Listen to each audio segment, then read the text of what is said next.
It was the 1095th day of the boy's imprisonment in this world.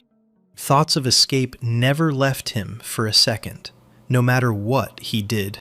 For a long time, he felt only suffering, disappointment, and despair.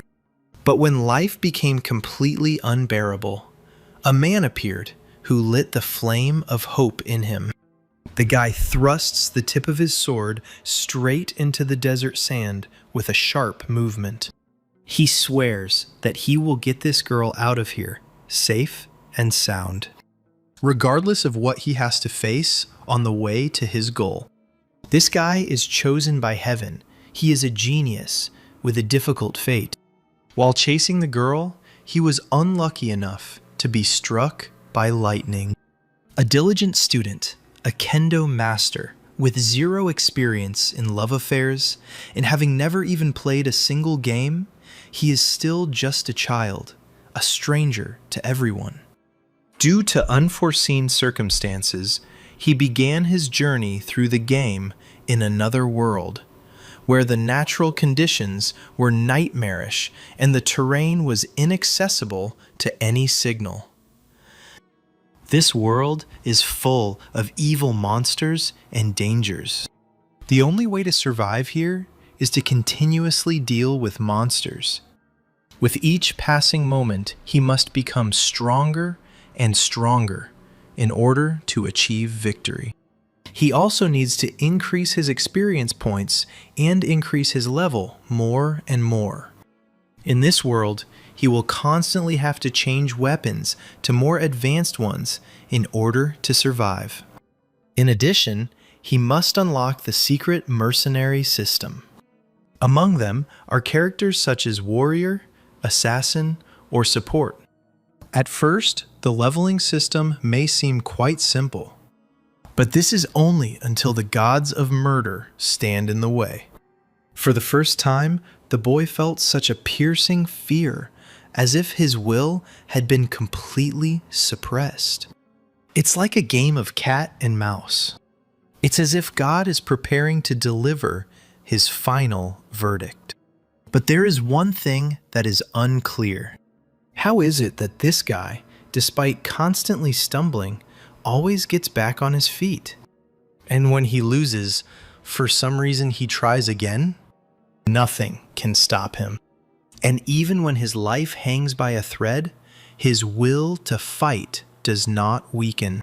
This will activate the special blessing of the goddess Latona.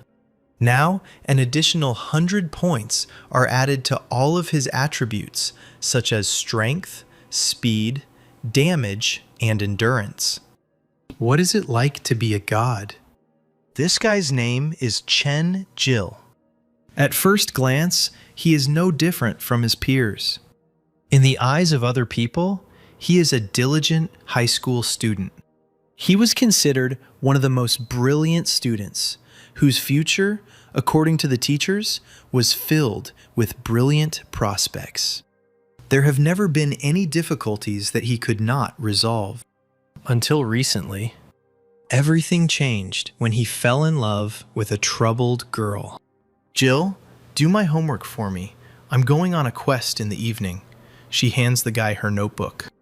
The guy is embarrassed to the point of a bright blush on his cheeks, and all he can do is quietly agree. You can hear the shouts of an angry teacher as the children are disturbing him while he is teaching his lesson. "Can I play this game with you too?" asks Jill. On the way out of the class, the girl agrees because they are exactly what they need support. Come to the newbie village in the evening. My ID is Sweetheart. The girl winks. On this day, oddly enough, it started to rain, and now getting home will be much more difficult than usual. Gil hopes that no one will suddenly need to turn on any extra electrical appliances today, because he would really like to play without any glitches. The guy still makes it home on time, and when he enters the house, he tells his mother that because of the weather, they were allowed to go home early today. "Take a rest for now. Dinner will be ready soon," she answers him with a kind smile on her face. "Can I order from delivery?" Jill asks. Mom doesn't mind and promises to leave food outside his door. At this point, Jilu is already eager to start playing. His mother is a little worried about this because she wouldn't want her son to play too much without rest. The main thing is that he at least doesn't forget to eat. He must have already arranged to play with someone today, maybe even a girl, since he was in such a hurry, she thought. Gradually, the weather outside the window worsened more and more, thickening the colors of the sky, which, filling with lead, became increasingly gloomy and ominous. No longer paying any attention to what was happening outside the window, the guy, already in his room, impatiently began unpacking the game. The VR game Cosmos is now the most popular among all his friends and acquaintances. All you need to play is one helmet. In fact, this is his first gaming experience, and Xiao Mei, the girl he likes so much, is probably already a real expert in this. But it's not scary. Jill can definitely handle it. He's confident in his abilities. Several messages from Mei distract him from looking at the helmet. The girl is already in the game and is really waiting for him. Without wasting any time, the guy connects to the game. He then pulls the helmet onto his head in anticipation. He laughs as he thinks that this will be their first date, albeit a rather unusual one. He closes his eyes and becomes completely immersed in the game. Gradually, a full connection occurs and the world around him changes. The space around it looks quite unusual. The sound of falling droplets of water can be heard everywhere. Jill squints against the bright light and waves her hand away from the unexpected splashes. "Thank you for your purchase. Welcome to Cosmos." A brightly colored sign appears.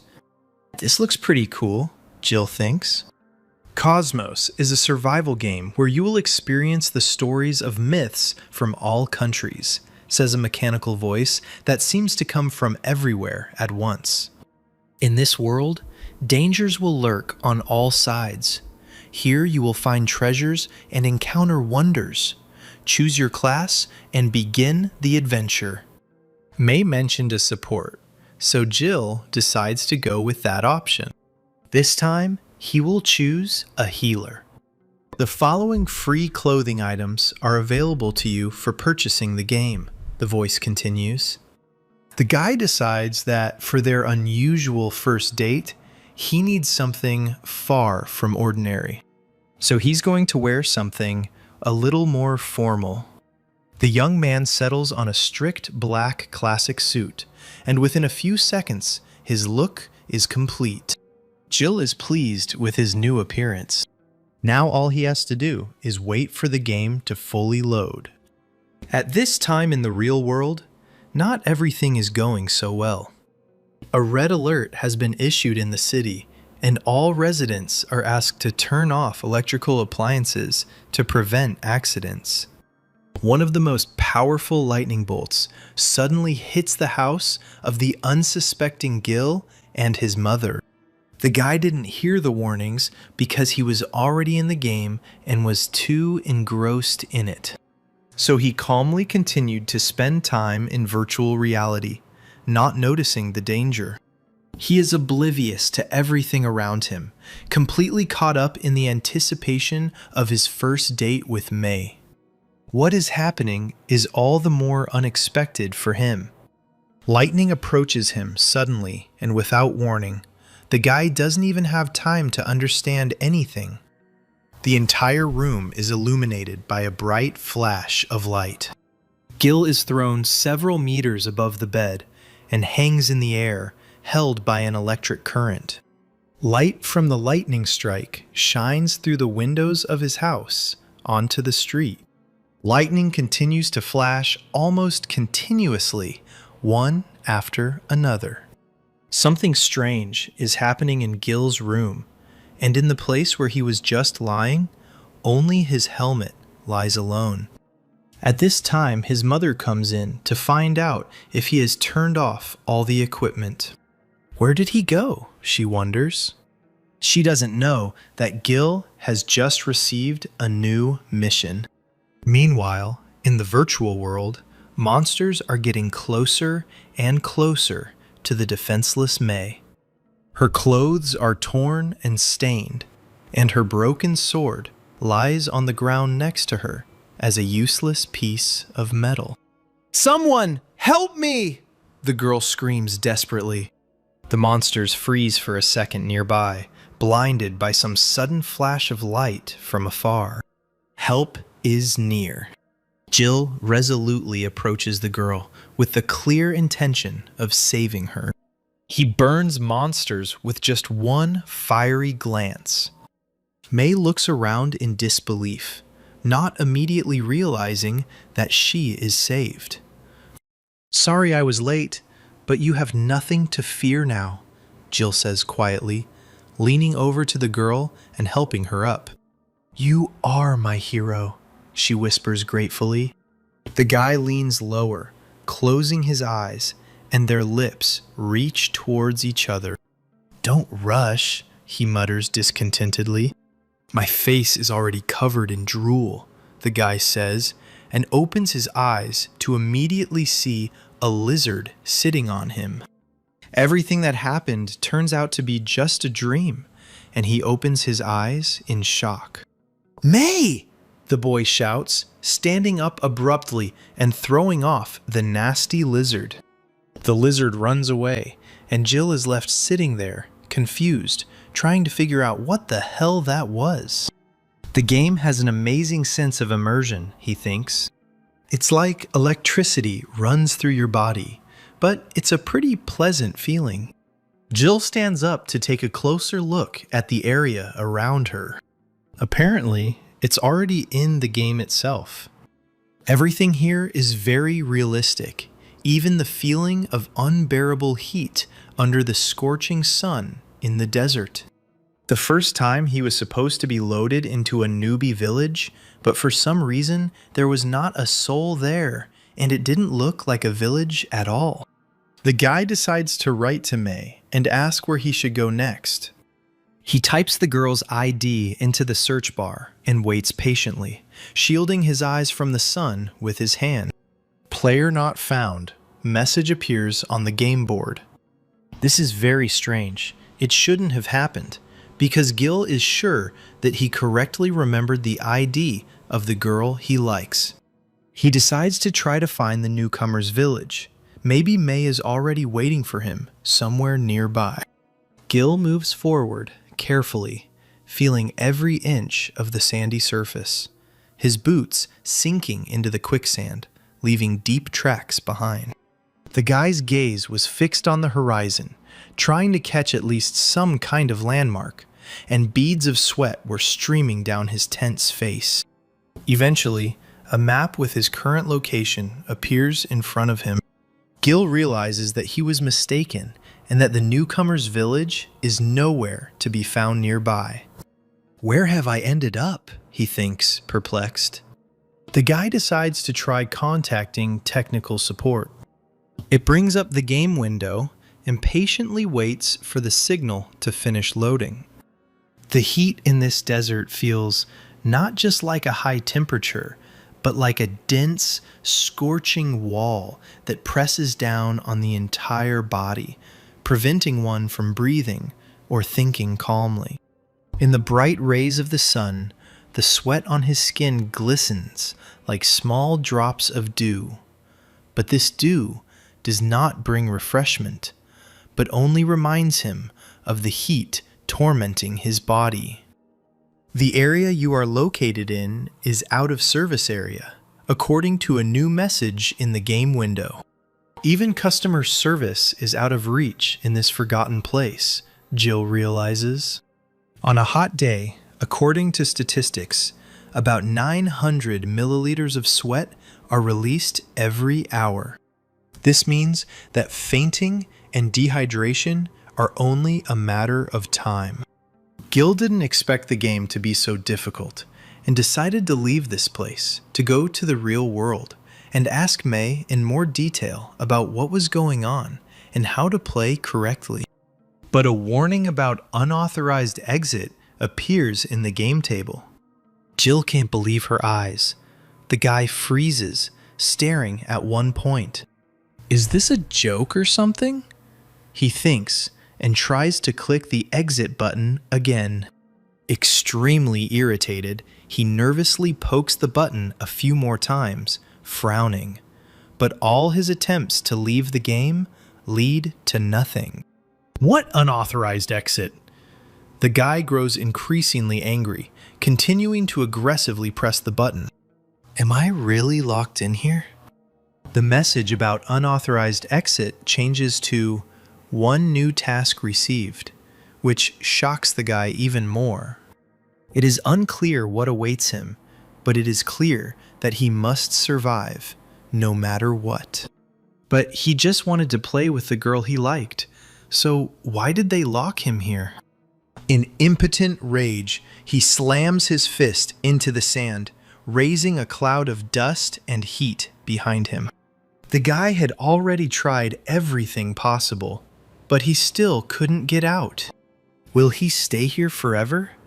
Time crawls too slowly and painfully, and after 8 hours spent in the game, his faith in his own strength has completely dried up. But he was almost able to get used to the idea that he would never get out of here. This world is too similar to the real one, and the heat and thirst make me feel nauseous, and my head is spinning. If he doesn't come up with anything, he might as well die, and that's not at all inspiring. So he simply has to go in search of water. Jill bends down, picking up a previously inconspicuous small gray stone. Once upon a time, his grandfather watched a survival show, and it mentioned a very useful property of these stones, which are called slate. Such stones can often be found near a water source. This means that we can conclude that water is found where there is a lot of shale. Jill moves forward resolutely, trying to ignore the mercilessly blazing sun. He continues to move stubbornly, but if the guy could turn around, he would see a grinning wolf's face a few meters behind him. From under the sharp fangs of the beast, viscous saliva oozed and stretched downwards, leaving dirty, sparkling traces on the sand. The unsuspecting guy stubbornly moves towards his goal, finally reaching some cave. He hopes his guess about the shale was correct. In the absolute silence of the cave, the sound of falling drops of water can be clearly heard. Exhausted from the long journey, Gil immediately notices the reflections of water in the depths of the cave. Thirst has already become despair, which penetrates every thought, depriving one of hope, and making one forget about everything except water. His lips were tight from the dryness, and every movement caused pain and discomfort from the dry cracks that had formed. With his last bit of strength, the boy rushed into the depths of the cave, barely noticing a full well of water there. With trembling hands, he reaches for the life-saving liquid. Jill quickly and greedily dives face first into the well to finally quench her insane thirst. He, like a starving animal, bent over the well, greedily sucking in the water as if trying to drink every drop. It's nice to feel alive again, the boy thinks. Meanwhile, the wolf, at first slowly and cautiously, then faster and more decisively, approached the entrance to the cave. He did not run, but rather crept up, and his paws, covered with thick fur, stepped silently on the sand. Having quenched his thirst, the boy carelessly sprawled out on the cool floor of the cave, giving himself a little respite and time to think. He solved the water issue. Now he needs to figure out how to get out of here. The guy decides to look for something in the menu of this strange game again. He is sure that there must be at least some kind of clue in this desert. Jill opens the game map again, beginning to carefully examine every inch of it. But this map only shows the area he has already explored, which means he won't have any trouble at all. Just in case, he should carefully study all available system data. To his sincere regret, Gil realizes that his game stats are too low. He has no damage, no special abilities, and in case of danger, he will have to rely only on the speed of his own legs. The guy decides to see what kind of equipment he has here. The system offers him to receive a starter kit, and he agrees. It seems a little strange to him that a support character is supposed to have a sword, but he can't help but be happy about it. A weapon will definitely come in handy for safety. Gradually, confidence appears in the guy's eyes. He swings his sword a little clumsily, which is accompanied by the characteristic sound of an iron blade cutting through the air. The guy stands firmly on the ground, trying to find the balance necessary to control this weapon. Gil's grip on the hilt became more comfortable, and the tighter he gripped the sword, the more his determination grew, as if the weapon's power was being transferred to him. With a smooth swing, the sword glided through the air, leaving only a light trail behind it. With each swing, the sword became heavier, as if the weight of the earth was concentrated in its blade.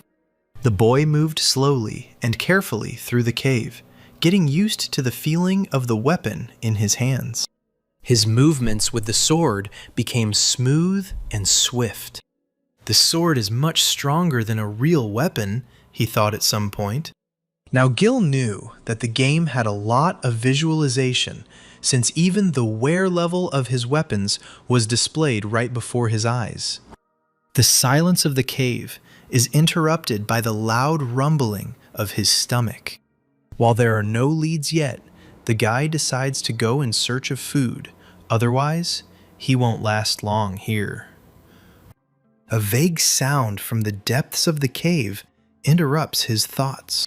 He turns around and takes in the surrounding area with a tense gaze.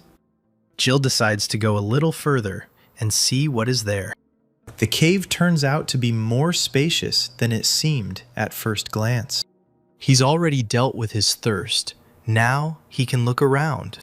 The guy's attention is drawn to a white bone lying on the cave floor. Slowly, he looks up and can't believe his eyes. Right in front of him lies a huge pile of animal bones. He doesn't understand where she could have come from. The boy bends down, cautiously picking up one of the bones. The marks of someone's huge and sharp teeth are clearly visible on it. He had recently seen something like this in one of the books. Things are bad, Jill realizes. We can't stay here any longer. It's becoming too dangerous. Before he could finish this thought, he heard the sound of paws hitting the ground of the cave as a monster ran straight towards him.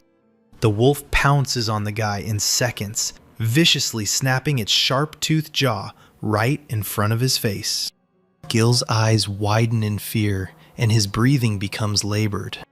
However, despite the speed of the wolf's attack, he manages to duck at the last second and avoid the fatal bite.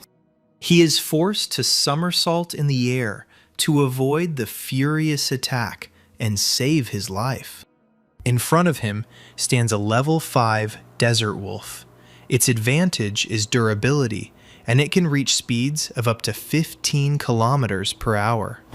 In addition, when pursuing prey, the animal can reach speeds of up to 65 kilometers per hour. Gil sees that the difference between them is as much as 3 levels, which means a very high chance of defeat and 200% damage for him.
So there really are monsters in this game, he thinks.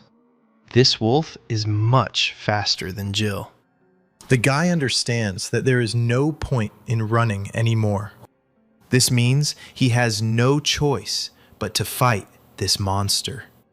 The young man resolutely draws his sword from the sheath hanging on his belt. If he loses to this creature, then only a painful death awaits him and nothing more. The guy's eyes show a grim determination to fight to the very end, no matter what the cost. In his first year of high school, Gil served as the head of the Kendo Club. His diligence and natural talent for fencing, as well as strict discipline, made him a recognized leader. The goal of each new training session was to achieve perfection. Every movement had to be precise, and every action had to be verified, down to the last detail. Kendo training was like a dance, where every movement was part of a coordinated and rhythmic action. Gil became the youngest sixth dan master in his country. The reason for such diligence in studying martial arts was quite simple. In her youth, Gil's mother was an avid fan of the sport. Even then, she was obsessed with Kimura, a very popular kendo star. That is why the boy began to practice this martial art from early childhood. When he first started studying, it seemed to him that it would be enough to simply wear nice clothes and fight pompously. But as he delved into his training a little further, he realized that the movements were not at all simple. And standing opposite an opponent dressed in uniform, it turns out that your heart is pounding wildly and your breathing is ragged. A veil of horror envelops you in a dense cocoon that is impossible to break through. At such moments, even the body can hardly be forced to move.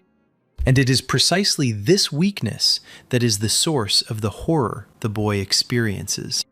The only way to get rid of this weakness is continuous training. Only constant work on yourself and overcoming laziness will help. So it happened that the guy spent all his free time in the dojo, which had no air conditioning, rehearsing every move many times. Constantly losing, receiving serious injuries, training and making swing after swing, he continuously moved towards his goal. The training was like meditation, where the mind and body merged into one, and the spirit grew stronger and stronger with each passing moment.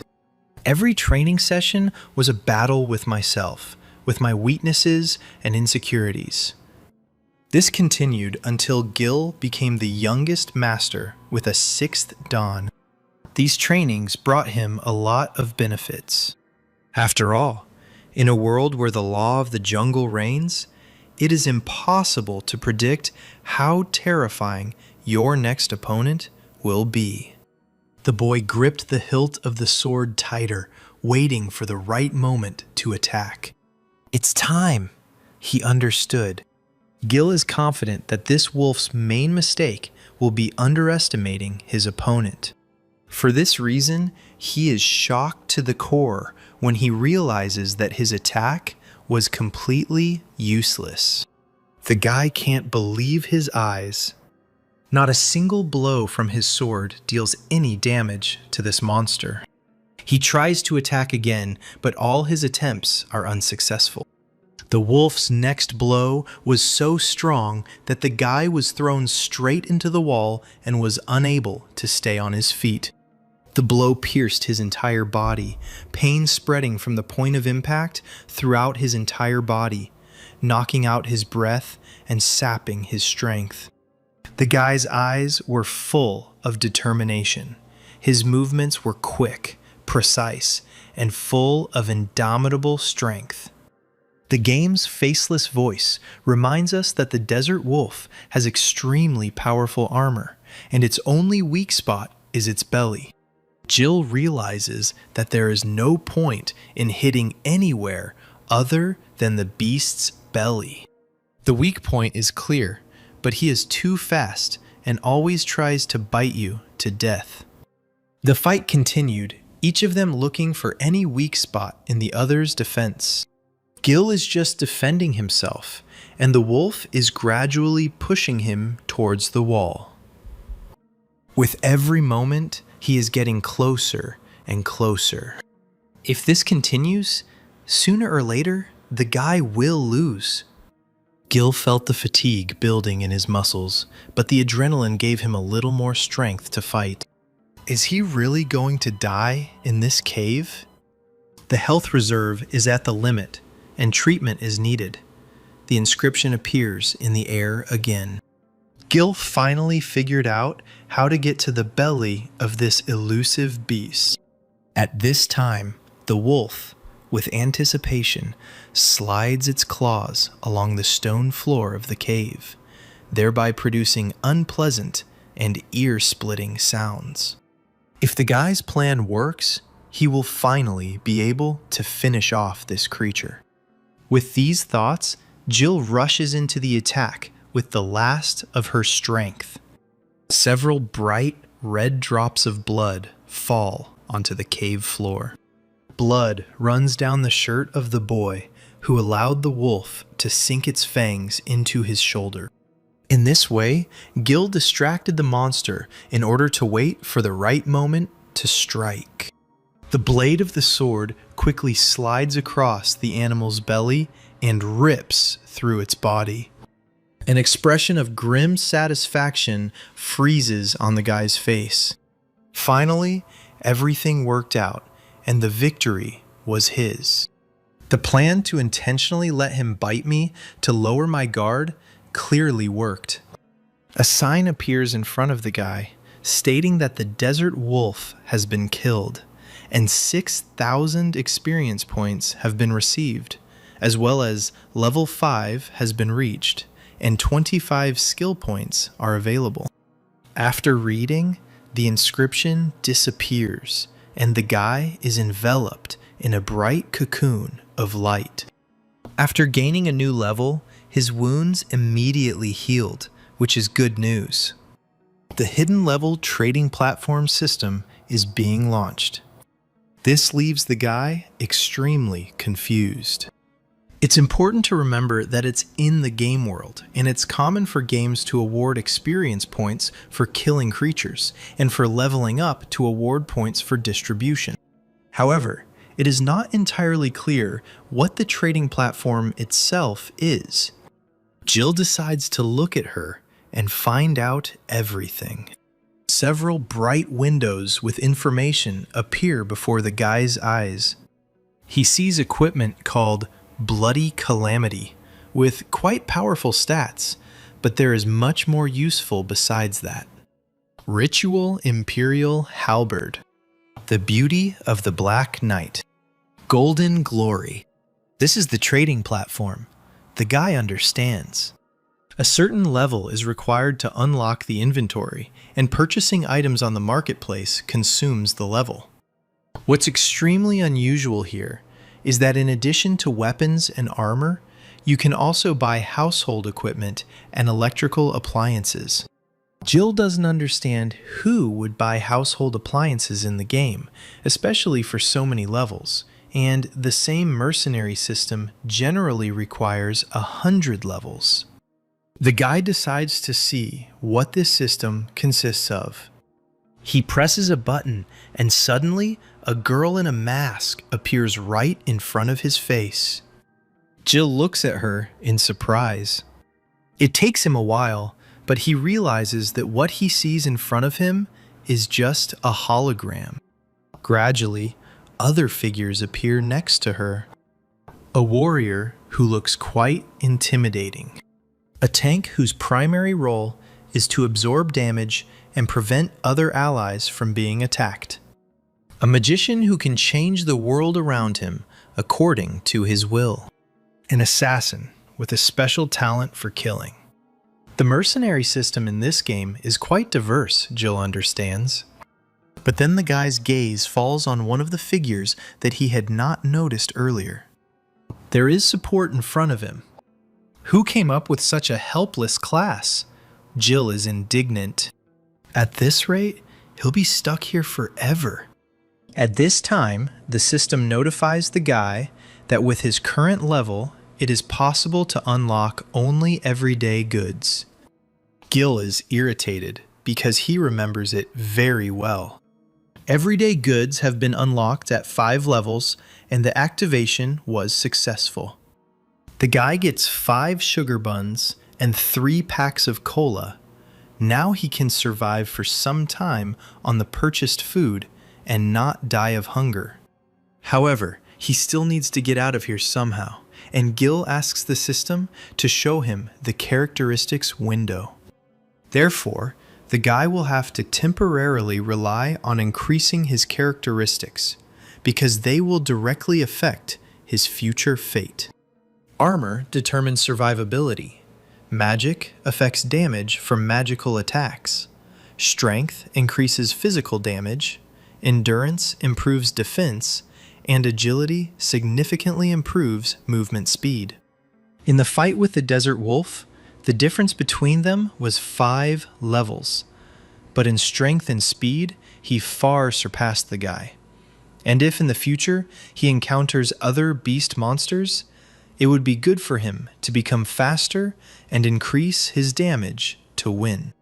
The guy chooses the right combination, and now 5 points of armor will make him more durable.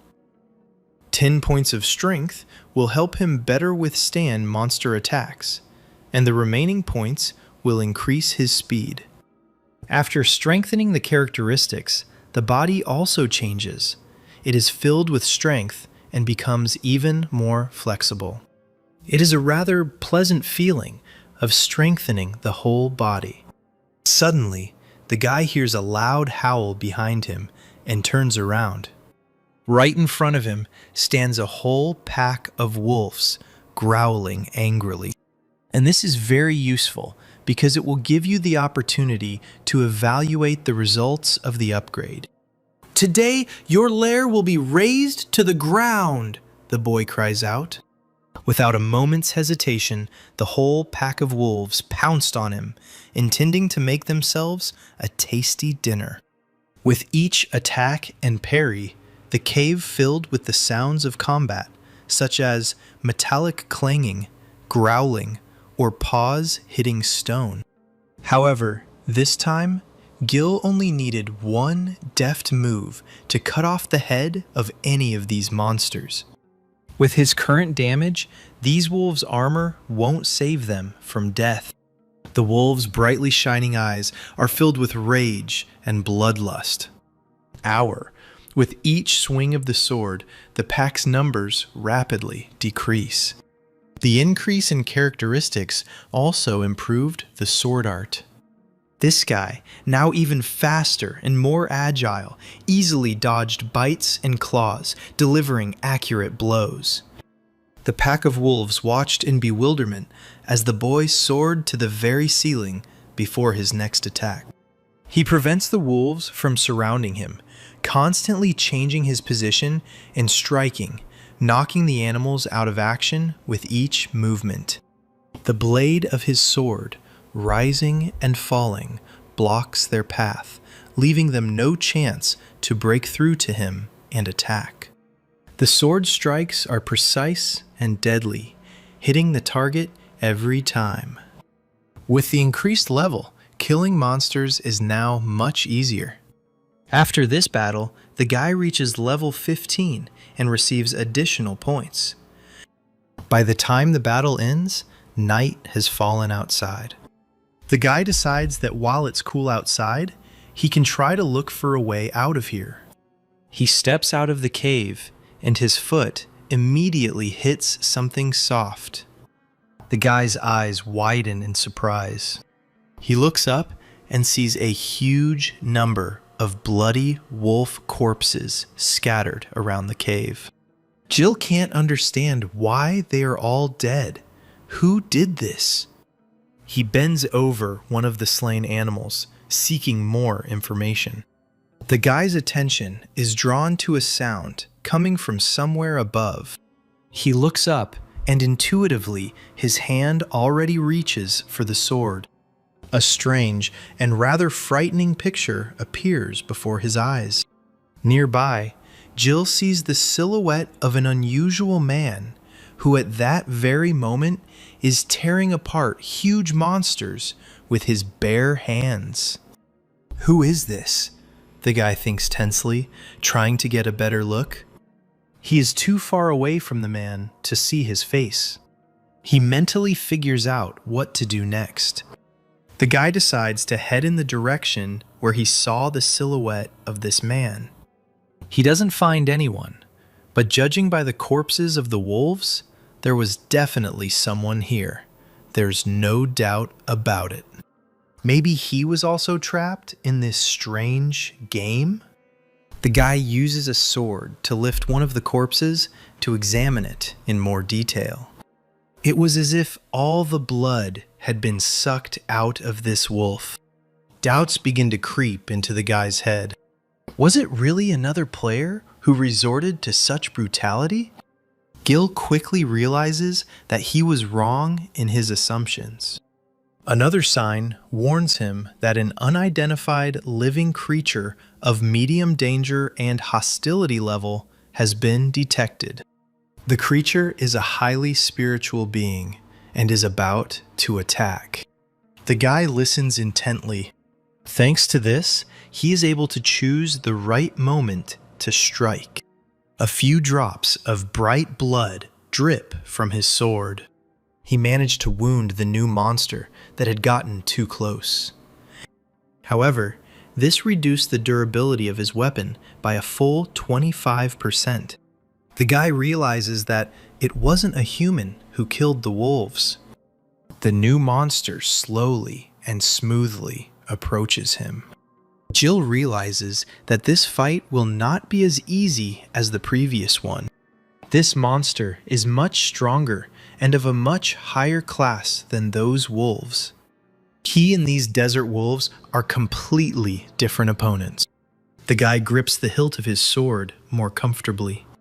If his stats hadn't increased after leveling up, he would have been dead long ago. Even now, the wounds from the claws have not yet completely closed. Jill watches in amazement as the new monster quickly repairs the damage done to it. He grew a new arm to replace the severed one with astonishing ease, as if it were no effort at all.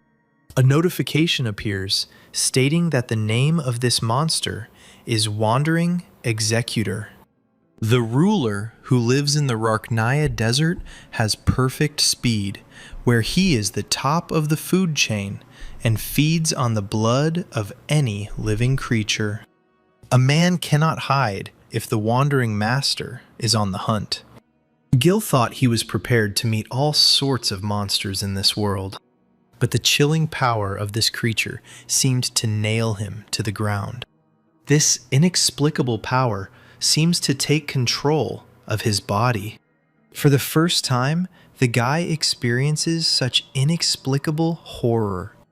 Now he realizes that the hunt for him has already begun. This makes him feel some degree of despair. The new monster has no intention of wasting time and immediately rushes into attack. His movements are lightning fast, sharp, and precise. Gil clenches his teeth nervously, a drop of salty sweat trickling down his tense face. Meanwhile, the wandering master is already reaching out his hands to him. At the last second, the guy manages to dodge the attack. He dodges, blocks, and parries every blow of the monster, using all his experience and skill. You know, I don't care, he thinks. Jill decides to take this fight with honor and not let the monster kill her. He will no longer give in to intimidation. The monster moves like the elusive wind, dodging the heavy blows of the sword. His movements are bestial, chaotic. He does not adhere to any rules and does not spare his opponent. The guy can't seem to keep up with the monster's speed. Just now he was right in front of my face, and now he's already flashing somewhere behind my back.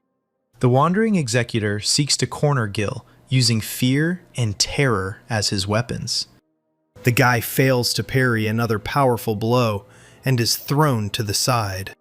Gil falls to the ground, breathing heavily and disoriented. The impact with the stone surface causes him severe pain that penetrates his entire body. At the last second of his fall, he manages to brace himself against the floor with the blade of his sword. He needs a few seconds to catch his breath. Now he understands exactly what high speed this monster's game system had been warning him about. The guy quickly comes to his senses and prepares to enter the fight again. But his strength is gradually leaving him, and it is becoming more and more difficult to stay on his feet. Halu Kalu? The monster says something he doesn't understand. Before Gil can even comprehend anything, the ruler is already right next to him again. The monster's heavy fist slams into his stomach like a hammer. The guy's face contorts in pain, and he drops his own sword. The blow bends him in half, and the guy grabs the injured area. Jill leans down helplessly and coughs up her own blood. This blow could well have taken his life. But what is this monster up to? If you look closely, you can see a sinister smile on the face of the ruler. He delivers another of his most powerful blows. The guy falls to the ground again, clenching his teeth in pain. Halukalu, the monster repeats again and hands the guy his sword. Why is he doing this? Jill wonders. It is unclear what this terrifying creature wants from him. In response to the silent question, the monster raises his hand to his neck, demonstrating a completely understandable action. He suggests that Gil try to kill him again. Now he looks like a cat that has caught a mouse and is in no hurry to eat its prey. He wants to play with his victim to his heart's content before he starts eating. So the guy takes the sword, and the fight continues until dawn. Once again, Gil falls to the ground, his weapon's durability already reduced by 80%. This monster is too fast and cannot be hit with normal attacks. Gil can't do anything as the executor grabs him by the collar of his shirt and drags him towards him. The monster's hand reaches for his throat. He grabs the guy by the neck and lifts him into the air with one hand, as if he weighs nothing at all. Man, the monster says mockingly. Can he even talk? Jill is perplexed. A man as weak as a maggot. The monster continues to mock. The guy comes to his senses from the shock, and with one movement takes away the monster's hand again in order to free himself. He quickly moves away to a safe distance. This monster is like a disgusting insect, he is sure. The ruler watches with complete calm as his hand regenerates. The last time I came across interesting people was about 100 years ago, he laughs. You're interesting too, Jill replies angrily. It had been a long time since he felt his blood boil. His family, friends, and past life are very far from him now. Therefore, Jill has no moral right to abandon them and die here. Wait for me, the guy screams. Thoughts about his loved ones give him new strength. Once again, the guy's figure is enveloped in a warm, bright light. His eyes burn with rage and a relentless desire to win. The light grows larger and stronger, completely enveloping the figure of the young man. Gil's hair seemed electrified. His will to fight activated the special blessing of the goddess Latona. The guy gets plus 100 points to all his attributes, such as speed, strength, damage, and endurance. With renewed strength, he raises his sword above his head again, ready to continue the hard battle. "Now you look like someone with power," the monster tells him. This makes the young man even more angry. Now his movements are even faster and more precise, and his gaze is full of courage and unwavering will. The monster continues to laugh, its laughter echoing throughout the space, like a mockery of the youth's desperate efforts. Gil launches into another attack, his sword flashing like lightning, cutting through the air with mad fury. He unleashes a series of quick strikes, trying to break through the monster's defenses, but his attacks continue to bounce off the monster, as if it were some kind of stone. This causes his sword to finally break, disintegrating into a pile of small, useless pieces. But this does not stop the guy. He throws the now unnecessary weapon aside and continues the battle. Now his own fists become his weapon. He attacks the monster with incredible fury, delivering quick and precise blows to the body, trying to find weak spots. He intends to change this monster's established ideas about people. The battle becomes even more intense and fierce, with huge amounts of dust from the desert sands flying into the air. The dust slowly settles, creating a thick haze through which the sun's rays barely penetrate, and the guy's gaze cannot find the monster in the place where he stood a second ago. Jill, breathing heavily, looks around, trying to catch even the slightest sign of the monster's presence. Suddenly, he feels a light breeze behind him, and his instinct screams at him about danger.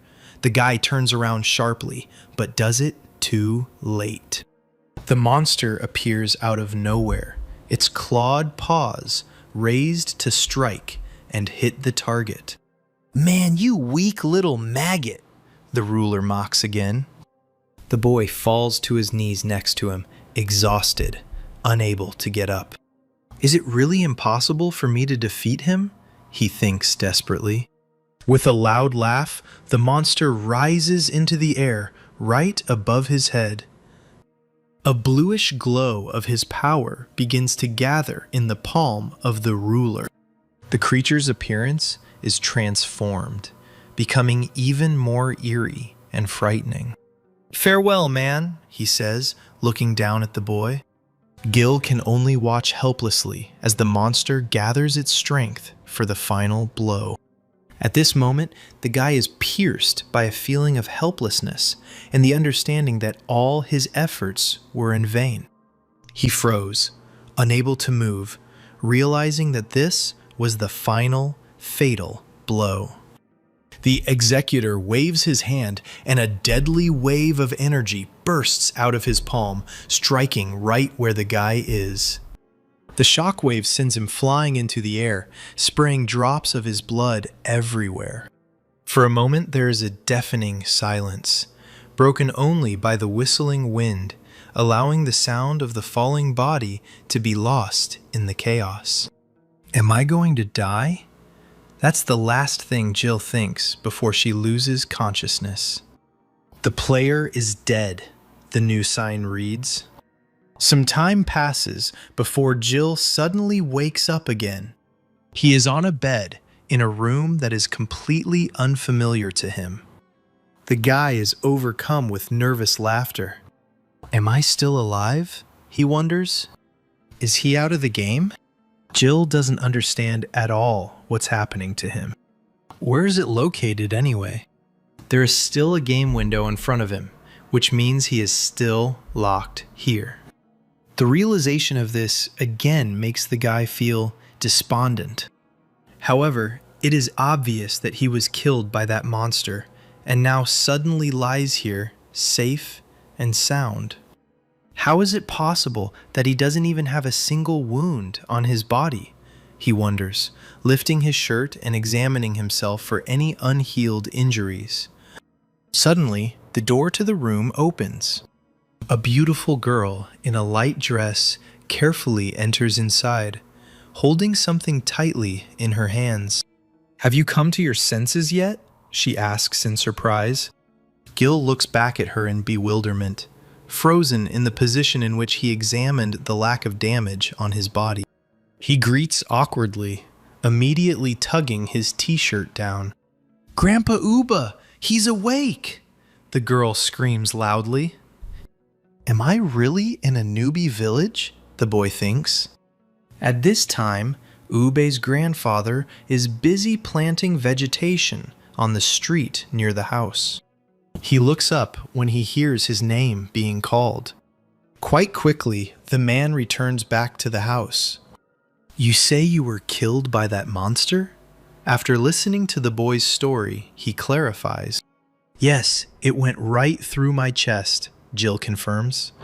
He learns that Ube's grandfather recently went hunting as usual and accidentally found him. It turns out he was on death's door, but somehow, miraculously, managed to survive. However, he is not in the game at all, and not at all in the newbie village. This is not a game at all. The guy is surprised because he is sure that this is a game world and there is some kind of mistake. An idea comes to him on how to prove he is right. The guy brings up the game window to show it to his new acquaintances and convince them. The girl and Ube look closely at the place the guy points to. Jill diligently shows them the taskbar, equipment, system status bar, and map. However, he has not yet realized that these two cannot see anything that he is trying to show them. Gil complains that there is no connection with the outside world here at all, and he can't even find Xiaomei's ID. That's why he doesn't know how to get out of here. "I want to go home!" the boy cries out in despair. He is not ready to hear Grandpa Oob's answer. "No one knows how to get out of the Latona Desert," the man tells him. "How is this even possible? And how did you even get here?" Jill is perplexed. The girl explains to him that several years ago, while on the mainland of Bergama, she and her grandfather were caught in a thunderstorm while hunting a titanosaur and woke up here. Grandfather believes that they are in the legendary Latona Desert, where even the gods are trapped. Freedom can only be achieved by finding the Herpy Ancestral Hall. According to legend, the part of the desert where it is located is a never-ending labyrinth, and no one has ever managed to return from there alive. Gradually, everyone who comes here accepts their fate and gives up, not even hoping to find the Hall of the Ancestors, because instead of going to certain death, it is better to live this life well. Every year, someone ends up in this desert. But Grandpa Uba had never heard of anyone getting out of here. He advises the guy to come to terms with it and later go for a walk around town with his granddaughter Sally. Gil is still convinced that this is impossible and that he is in fact in some kind of game. The boy's thoughts are interrupted by the appearance of a new task sign. "The Revenge of the Untimely Deceased Herpy," reads the inscription. It is now clear that thanks to the protection of Herpy's spirit, Gil was able to resurrect, and in return, he must help him unlock the seal. You need to find a temple in the Latona Desert, defeat the monster Nabulusi, who guards the seal, and free Herpy. As a reward, in addition to the seal, he will receive the key to the Latona Desert. Even after all this time, Gil still doesn't understand why he ended up here. However, now he at least has a clear goal. You just need to find the Temple of Herpy and complete the mission. When the time comes, he will definitely find a way to get out of here. The guy thinks about all this leisurely, comfortably settled on the green grass under the warm sun. Sally soon joins him. She searched for him for half a day and was only now able to find him. Jill justifies himself by saying that he always goes out for a walk when he has nothing better to do. The grass, lush and green, breaks off as if by magic, giving way to a dry desert. Sally tells him that the place they are now in is surrounded by desert on all sides. So wherever you go, the desert will be everywhere. Jill looks around sadly. It looks like finding the temple will be really difficult and will take quite a while. He must leave this place at any cost. Sally is sure that no temple exists and that Jill will simply die if she leaves here. But even her words can't stop him. Gil had already died once, and he would find that temple, no matter what it took. He leaves, urging the girl to return back to the city with him. They slowly walk back, discussing what happened along the way. "Do you really want to go look for that temple?" Sally asks, upset. Gil is 100% confident in his positive answer. The girl worries that the desert is teeming with dangerous monsters that an ordinary person cannot cope with. The guy believes that his fighting abilities are quite outstanding, and he will be able to cope with this problem. Their conversation is interrupted by flashes of someone's unusual purple power. This is the first time Jill has seen something like this. A few steps away from the couple, a loud explosion thunders, raising dust and small stones into the air. The cloud of dust raised by the explosion, like a giant curtain, momentarily obscures everything around, and the sound still rings in the ears, making the heart beat faster and the body tense in anticipation. Through this ringing, leisurely steps can be heard.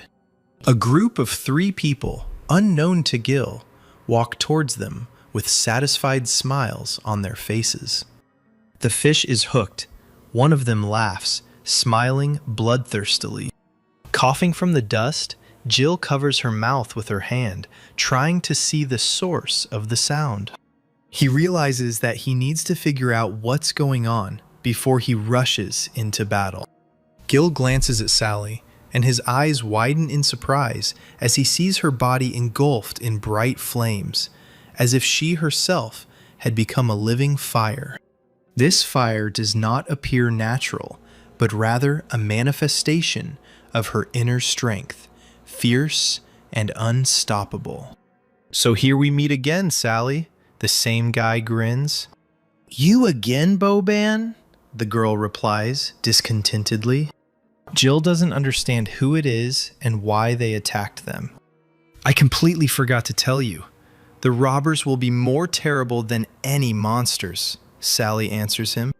"They don't want to hunt in the desert, so they rob other people," she says, with bitterness and hatred in her voice. These worthless creatures live by killing their own kind. The bandit leader is once again enveloped in that bright purple glow of his power. What kind of ability is this? Jill is perplexed. Together with the girl, he freezes in front of the robber, ready for any turn of events. The leader laughs again that today Sally will not escape as easily as the last time they met. The girl is once again enveloped in the fiery glow of her power. "Go back to Grandpa Uba. I can handle this," she shouts to Gil. At this time, Ube stands calmly near their house, watching the changing weather. Looks like the storm is starting again. The man, however, remains calm as he looks at the approaching dark clouds. Suddenly, a clap of thunder, like an explosion, breaks the silence, followed by lightning that pierces the night sky with frightening speed. The man walks slowly forward. All he can think about is that his granddaughter Sally should have returned home by now. Meanwhile, tensions between Sally, Gil, and the bandits only increase. The gang leader reminds him that the girl's strength cannot harm him, no matter how hard she tries. He demands that she come with him, and then maybe he will spare this idiot next to her. "Don't even dream about it," the girl shouts back. "Then don't blame me for being rude," Boban smirks. Sally is still trying to send Gil home, assuring him that she will figure out how to stop these bandits. "No need," the guy quietly answers her. The girl is surprised and puzzled by this answer. Gil explains that the word escape is unfamiliar to him. Even though they have only known each other for a short time, he is definitely not the kind of person who would abandon his comrade in difficult times. The guy's fiery speech is interrupted by Boban's hand, which rushes straight at his face. Jill is unprepared for such a sudden attack and does not have time to repel the attack. The shockwave from the attack sends Gil flying backwards, slamming his back into a nearby tree as Sally watches helplessly. Boban is pleased with himself and does not miss the opportunity to mock the guy and show his superiority. Here, we're used to proving things not with words, but with force. The bandit leader smirked, his voice full of venom and smugness, demonstrating his strength and power. He doesn't expect Jill to grab his wrist with a confident grip, removing his hand from her face. The robber was sure that his opponent was defeated and frightened, but this turned out to be completely wrong. "Is attacking from behind the enemy the force you're talking about?" Jill asks, effortlessly continuing to hold the bandit's wrist. Boban, still stunned by Gil's confidence and sarcasm, doesn't have time to react when Gil, without letting go of his wrist, delivers a powerful punch straight to his face. The bandit jumps back in disgust, finally freeing his wrist from the guy's tight grip. Finding himself in relative safety, Boban clutches his injured arm in frustration. "This guy dislocated my wrist," he realizes with amazement. Gil thinks that this robber is too fast, because even despite the increased agility points, he was unable to notice the attack in time and react correctly. Sally looks at Gil with concern, but at the same time, she tries to focus on Boban's actions. "What do you want?" she asks with indignation in her voice. "I've told you many times to be my girlfriend," the robber answers her. He just can't understand that this is impossible. "Is he so mad because he wants you to be his girlfriend?" Jill asks a blushing Sally, to which she sheepishly agrees. This scene makes Boban decide that Gil is her boyfriend, and this thought makes him furious. Sally replies that Jill is just her friend, but no one believes her. "What a pathetic excuse," Boban sighs. He demands that Gil come to him and fight man to man. If the guy manages to defeat him, then Boban will leave the girl alone. Another sign in front of Gil's eyes notifies that a new quest is available, which consists of defeating the Shadow Swordsman, and as a reward, he will receive the ability Shadow Madness. In addition to the ability, the reward will also be the lost map of the Latona Desert. The guy understands that if he can win and get the card, then there will be a real chance to get out of here. So he accepts the challenge with confidence. Boban is pleased with this answer. There is not just mockery in his voice, but also anticipation, as if he is already confident of his victory. At this time, his henchmen are watching the development of events with interest, confident that it is all about jealousy. Sally doubts that Gil will be able to defeat the most powerful shadow swordsman in this city. Is this swordsman that strong? The boy asks. The girl replies that every swordsman who uses the power of darkness has an advantage in speed. Moreover, the power of his attacks is simply stunning, and the blade, shrouded in shadows, has enormous destructive power. Gil is not afraid of this fight, or death, because he has already died once. He is confident in his abilities. The guy is not going to die in this fight, but to win and get out of here. He still can't understand how his perfectly ordinary life turned into this. He reassures himself that he just needs to win this fight, and then he will get the card and leave this hated place. However, he never manages to land a blow because the shadow swordsman always slips away at the last second. Bo-Bon, as if dissolving into thin air, instantly appears in another place, barely managing to concentrate his force into the blow. His next attack misses again, leaving only the quiet sound of a foot hitting empty air. The shadow swordsman, like a creature from a nightmare, moves with incredible speed and grace. His movements seem lightning fast and unpredictable, as if he could teleport. Is this really all the guy Sally likes can do? Bo-Ban laughs loudly. Gilu finds it strange that the shadow swordsman only dodges but doesn't attack. Sally decides to go with the bandits and send Gil after Grandfather Ube because she is convinced that only he is strong enough to win this fight. But the guy categorically disagrees with this decision.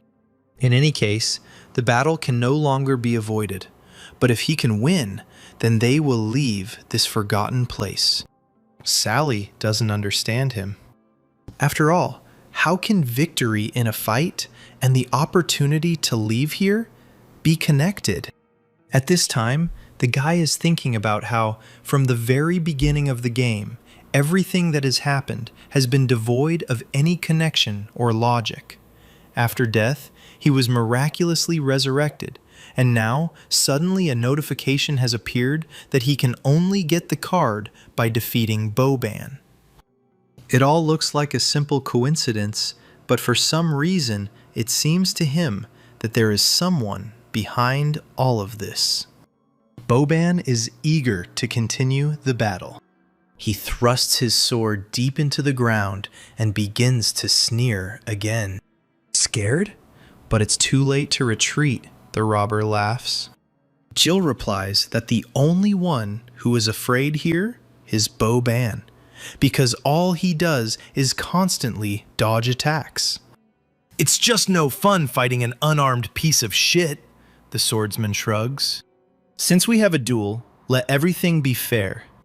With these words, he throws the sword, in one smooth motion, straight into Gil's hands. It was a quick and accurate throw, the robber wielding his weapon with grace and ease. The guy catches the sword, immediately feeling the cold of the steel and the weight of the hilt. Bo-Ban clarifies that he doesn't want Sally and his subordinates to think that he is simply beating up an unarmed man. His colleagues are surprised that their boss is so kind today. Sally just watches what is happening in silence and despair. Jill replies that the robber doesn't immediately look like he plays by the rules, because the memory of that vile attack from behind is still fresh. I just react quickly in a critical situation, the shadow swordsman justifies himself. Now they will fight in a fair fight. No matter how exactly, Gil must win to get the card. Bo-Ban intends to show him the true power of the shadows. Gil understands that his future and his chance to get out of this damned place depend on this fight. The guy makes a swift lunge, pointing the tip of the sword towards the enemy. Bo-Ban grins smugly. He makes a sharp dash forward, like a shadow sliding across the ground. Jill, seeing Bo-Ban advancing, does not lose her composure. The fight is gaining momentum, and the tension is increasing with every second. Gil's sword, describing fast and precise circles, repels Bo-Ban's attacks.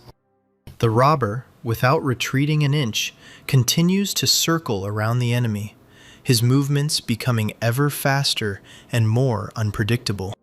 Jill tries to anticipate every attack of her opponent, constantly analyzing his movements. But the Shadow Swordsman uses his magic to create illusions and deceive the enemy, distracting their attention and making it difficult to defend. These illusions force him to be on guard all the time, not allowing him to relax for a second. Dark shapes dart around Gil like ghosts, giving the impression that he is fighting several opponents at once. Gil feels his strength gradually fading, and he begins to gasp for breath, his hands shaking from the constant tension. Things are bad, the guy realizes. Sally calls out to him in a panic, but doesn't have time to warn him. The Shadow Swordsman strikes. Gil immediately loses 300 experience points and has only 700 left.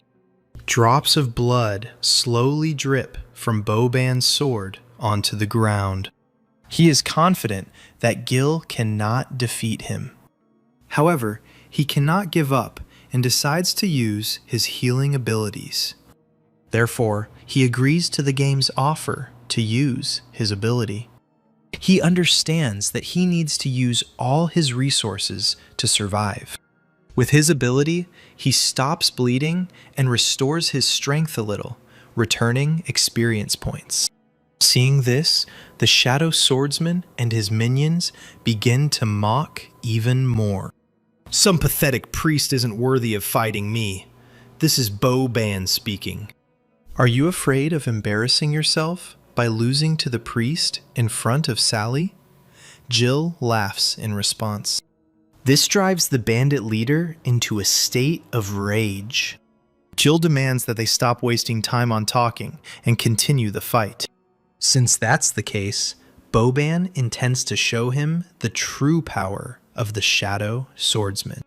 His shadow seems to break away from his body, and the next moment, several exact copies of him appear next to him. Gil, stunned by this sight, is momentarily speechless. Bo-Ban's doubles surround the boy from all sides.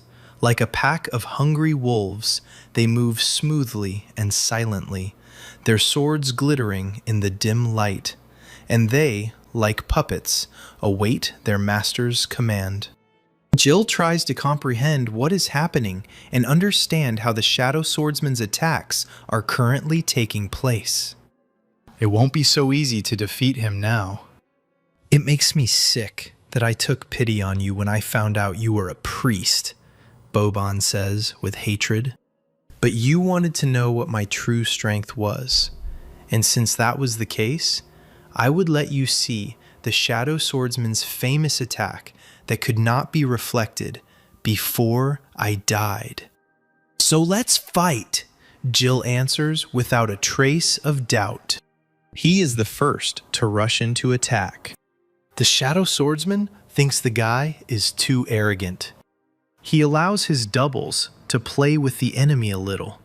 One of them, as if obeying an invisible order, quickly advances towards Gil.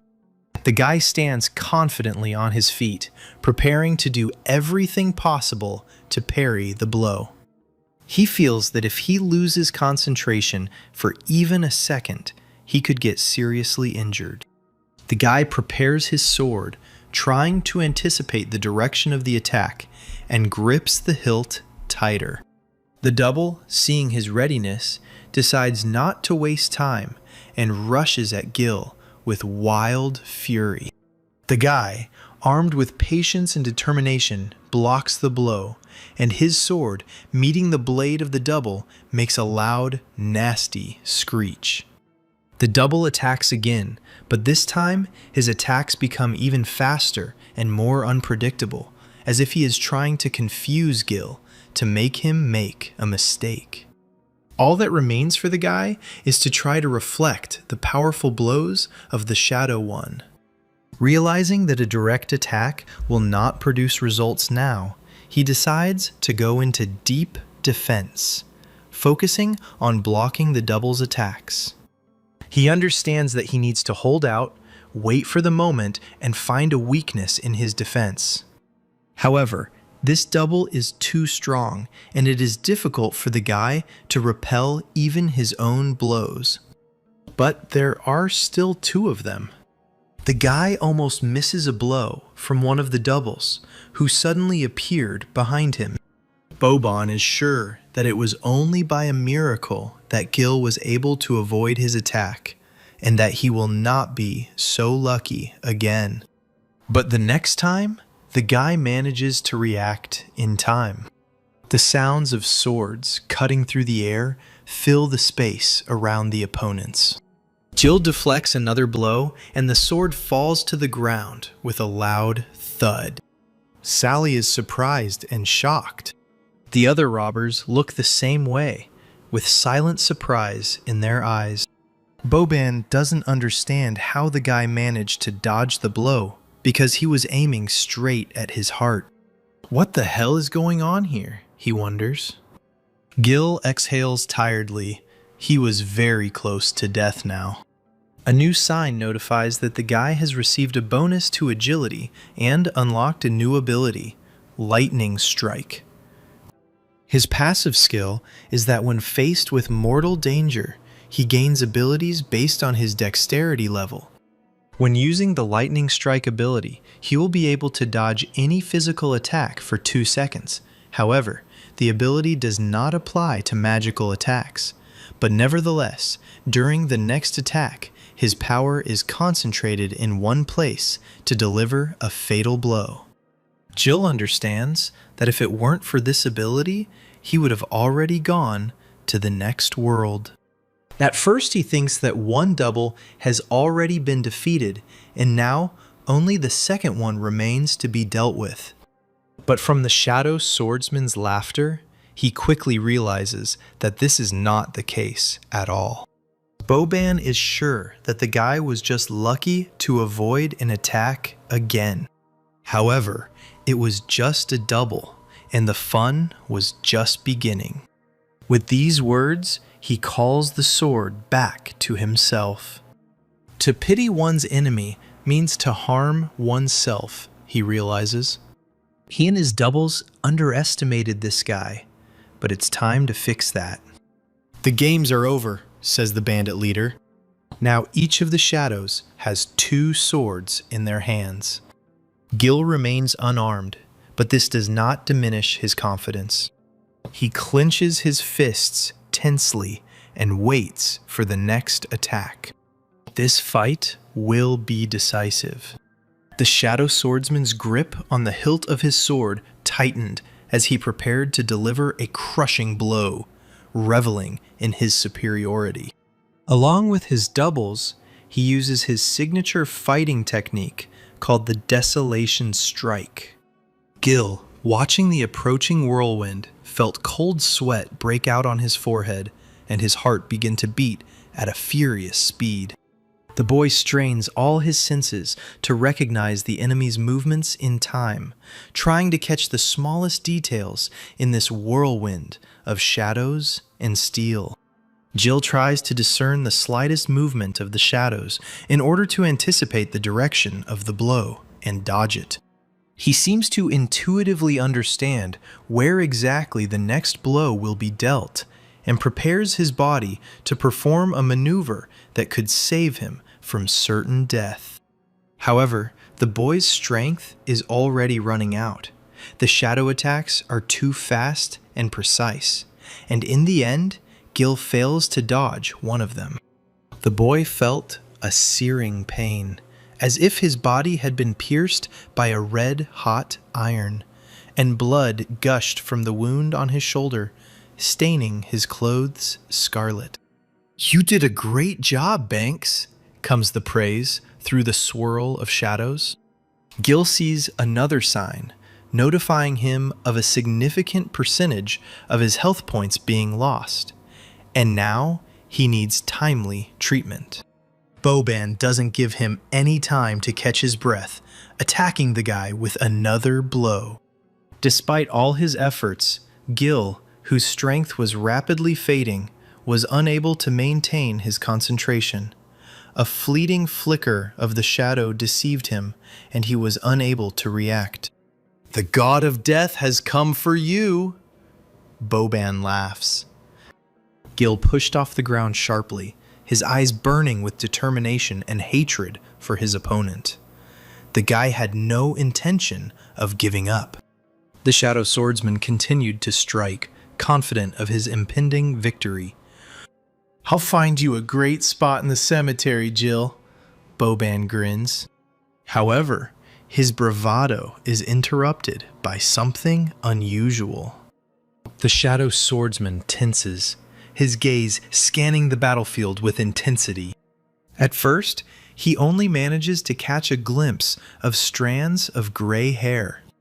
There was a deafening explosion that, like thunder, pierced the silence, filling the air with a roar and ringing.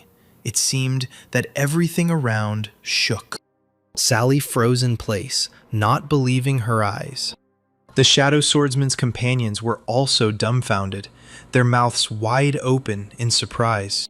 The tension reached its peak, and Boban looked around tensely, his eyes wide. Gil is alert and focused in his quest to deliver the final, desperate blow. But just as Gil was about to deliver his killing blow, the tall and powerful figure of Grandfather Ube appeared between him and the stunned Shadow Swordsman, as if from nowhere, intercepting the boy's blow and stopping the fight. "Put your hand down," the man commands. There was no plea or request in his tone, but only a firm and unyielding command that did not tolerate objections. And at that very moment, as if in response to his words, peals of thunder were heard, filling the entire space.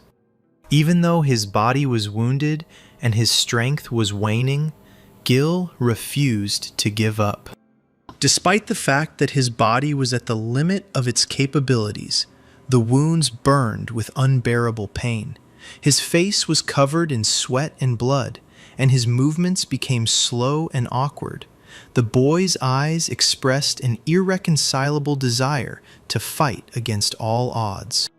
Oob said calmly, his voice deep and even, soft against the looming tension. Sally, meanwhile, was panicking and examining the boy's injuries to see how badly he was hurt. "Everything is fine," Gil reassured her. Grandfather Ube confidently walked away from the battlefield, drawing the boy's attention to the fact that the storm would soon intensify. Their departure was interrupted by Boban's slightly nervous chuckle from behind them. "How funny!" the Shadow Swordsman laughs. "Uba, do you really think you can just come and take them away?" Boban asks, his voice devoid of the former amusement. At that very moment, Grandfather Ube stops his measured pace. "Boban, if I hadn't stopped Gil's blow, I'm afraid you would already be dead," Ube says calmly, without even turning around. These words strike the swordsman to the very depths of his soul. "What did you say?" he cries out indignantly. "Nonsense! That some priest could kill me? If you hadn't stopped us, I would have killed him long ago." The Shadow Swordsman screams in impotent rage. A new sign states that the Shadow Madness quest has been completed. This meant that the system also considered that the Shadow Swordsman had been defeated. Grandpa Uba takes Gil and Sally home, ignoring the silent Boban. The Shadow Swordsman's subordinates are trying to persuade the boss to leave this place too, because if there is a strong thunderstorm, then they will all be in trouble. However, Boban doesn't want to hear anything. He believes that the fight is not over yet and demands that Gil return back. Fortunately, his comrades prevent Boban from doing anything stupid and do their best to keep him from continuing the fight. Jill looks back briefly, watching the unfolding action thoughtfully. Sally impatiently urges the guy to go further, and he obediently follows her. Luckily, they manage to get home before the weather gets completely bad. Sally carefully heats all the wounds on Gil's body, trying to ignore his painful hissing. If he kept twirling like that, she wouldn't be able to properly apply the medicine to his injuries. "Sorry, I caused you and Grandpa problems again," Gil says guiltily. But Sally isn't mad at him. She never thought this guy would be so strong. Gil is upset that this time, the experience he gained was not enough to increase his level, and he still needs to heal his wounds. The guy decides to put his sad thoughts aside for a while and asks Sally how it happened that they knew Bo. "Let's have a bath?" The girl replies that she grew up with the Shadow Swordsman, and for a long time they were just like brother and sister. Quite quickly, Sally finishes with the guy's wounds and steps away with a slightly embarrassed smile on her face. Jill is very grateful to her for her help. Sally believes that she should thank the guy, and not he her. Gil looks at the girl carefully, a slight smile on his lips. She's leaving very soon, because she still needs to help Grandpa Uba today, and the weather outside is getting worse and worse. Gil couldn't help but think that the rain was just as heavy on the day he arrived here. "I wonder how Mom is," the boy thinks. He's sure his mom is worried because she can't find him anywhere. Gil hopes he can return home soon, as he received the Latona card today for completing this task. Now all that's left is to find the temple using this map and defeat the local boss there. Then there will definitely be an opportunity to leave this strange place. Jill decides to go there as soon as the rain stops. "You have received a mysterious key," the new sign says. "I wonder what it's for," Jill asks, surprised. He takes out the key in hopes of getting more information. During battle, there is a chance that a mysterious treasure chest of a certain color will drop, such as white, green, purple, red, orange, and black. Opening a chest with this key may drop gems, weapons, or equipment that cannot be purchased from the store. Jill reaches out to grab the nearest piece of clothing. He will get out of here very soon. The door opens with a quiet creak, letting another person into the room. Jill realizes that Ube's grandfather has returned. He wanted to come and visit the guy earlier, but it was raining too hard outside, and the man barely managed to cover the seedlings. "How are your wounds?" Ube asks. Jill replies that there is nothing to worry about. They are just scratches, and they will soon go away. Ube admits that he didn't expect Gil to be able to win the battle with Bo, Bainham, because he is one of the strongest swordsmen in the city. Gil is sure that if the Shadow Swordsman had not been accustomed to underestimating his opponents, he would not have had a chance to win this fight. Ubi believes that in battle, it is not only physical strength that is important, but also willpower and the ability to analyze the situation. This means that Gil did not defeat Boban by accident. The guy decides to ask why this swordsman became so evil if he and Sally grew up together and were even like brother and sister. Ubi lights a cigarette tensely and exhales smoke, thinking before answering, and begins his story. It happened 10 years ago. On that day, it was raining just as heavily, and then Ube and Sally had just arrived in this city. They approached a house and wanted to ask for shelter for the night, when suddenly they saw a terrible monster attacking defenseless people. But it was too late, and the owners of the house were dead. Luckily, their child was not harmed. Ubi and Sally appeared at the moment when a terrible monster was already rushing towards the child, who was crying bitterly over the body of his mother. His mouth was wide open in a sinister grin, and drops of thick, scarlet blood flowed from the tips of his sharp claws. If they had been even a couple of seconds late, the boy would have been beyond saving. But Ube was lucky to make it in time. The man used his heavenly thunder ability to defeat the monster and save the boy. Having received a powerful blow to the shoulder, the monster immediately realized that he was facing an opponent who was superior in strength. He growled in frustration, clenching his teeth until they creaked. The monster quickly turned around and rushed away with incredible speed towards the dense forest, its dark figure disappearing between the trees like a shadow, dissolving into the darkness. Ube's gaze moved to the boy, who was still shaking from the horror he had experienced, and the man realized that his main task now was to calm and protect the child. This child was Bo Bon. Later, Ube helped the boy bury his parents and took him in. Now Gil understood a lot, but why then does this swordsman treat Ube and Sally so badly?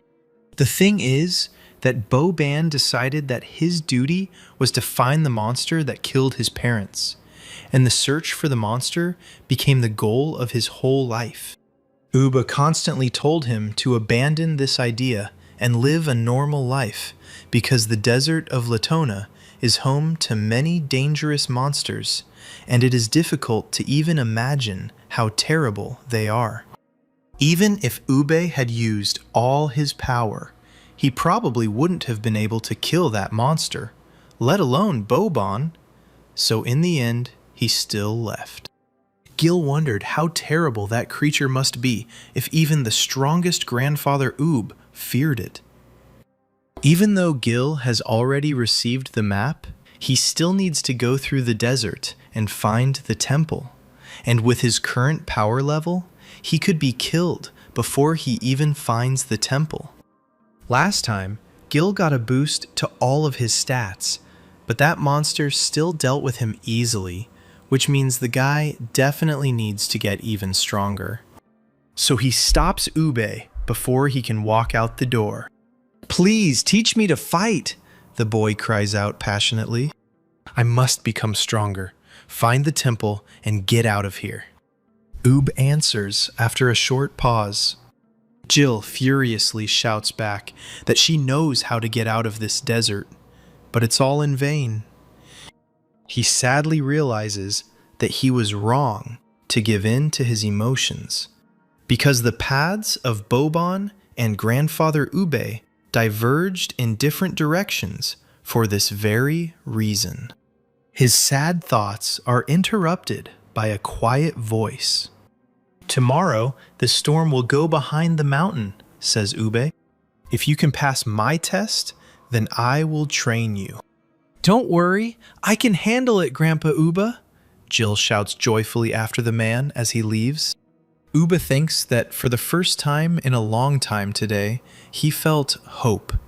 Because in that battle, Gil showed that he has impressive strength, and even his signature Thunder Shield could not withstand and cracked. And this is his most powerful technique. Perhaps this unusual young man will really be able to lead all the imprisoned people out of this place. Another game window with information appears next to Gil. Now he faces a daily challenge that consists of running and weighted push-ups, as well as sit-ups. This training is just hellish, but he needs to increase his stats, so he can't refuse. And Jill accepts this task with determination. The very next morning, the guy begins to perform the necessary exercises. This training was exhausting his body and testing his willpower, but Gil understood that he needed to increase his stats, make himself stronger and more resilient no matter what, so he simply couldn't refuse it. This gaming system turned out to be quite useful. It even provided the guy with the necessary equipment for training. And Gil, as if possessed, tirelessly repeated all the exercises, throwing away pain and fatigue like unnecessary trash. He was ready to give all his strength to achieve his goal. His body screamed with fatigue, but his spirit remained unbending. It had been a long time since he had such a strong desire to fight for one goal. For completing the tasks, he receives 4 skill points and falls exhausted onto the soft grass. Now he needs to decide what upgrades he will spend the points he earned on. Considering that he can heal himself and his defensive skills are pretty good, 2 points need to be spent on intelligence and another 2 on endurance. The guy is distracted by a quiet call. He turns around and sees Sally running quickly towards him. The girl says that she wanted to bring Gil breakfast, but she didn't find him at home, and her grandfather told her that he might be in this place. Gil gratefully accepts the girl's breakfast, explaining that Ube's grandfather agreed to teach him, so now he comes here early to prepare for training. Sally is surprised and delighted that her grandfather will be training this boy. She can't wait to see what abilities Gil will awaken to. I'm a priest, so what other powers are available to me? Jill wonders, carefully chewing a delicious bun. Sally explains to the boy that the priest is just his class, that is, the occupation that the gods chose for him, and elemental abilities are not given out of nowhere, but manifest themselves depending on a person's own skills. The class only provides a direction for development, and the abilities themselves are directly related to personal combat skills, and each person has their own abilities. For example, Sally uses the power of fire, Grandpa Oob has the power of thunder, and Boban has manifested the power of shadows. Now Gil is becoming incredibly curious about what abilities will awaken in him. Sally was born and lived on the continent of Pelazis, one of the 5 continents of her homeworld, which differs from the other continents in that it has a large concentration of craft workshops, allowing for thriving trade and a constant gathering of people from all corners of the world. To the west of Pelazis lies Mogara, home to the dragon riders, often covered in smoke and ash from the volcanic eruptions that dot the mainland. In the north lies Xanthid, a true kingdom of eternal winter, home to giants and bloodthirsty beasts who guard the deposits of valuable minerals that this continent is rich in. To the east lies Bergama, a continent covered in dense forests that harbor huge, ferocious monsters, alongside which live elves who wield powerful, ancient magic.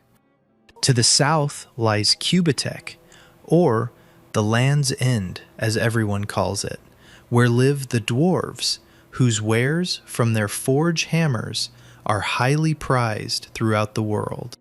Legend has it that Kubitek is washed by an endless sea, and if you cross it, you can reach the abode of the gods and gain unlimited power.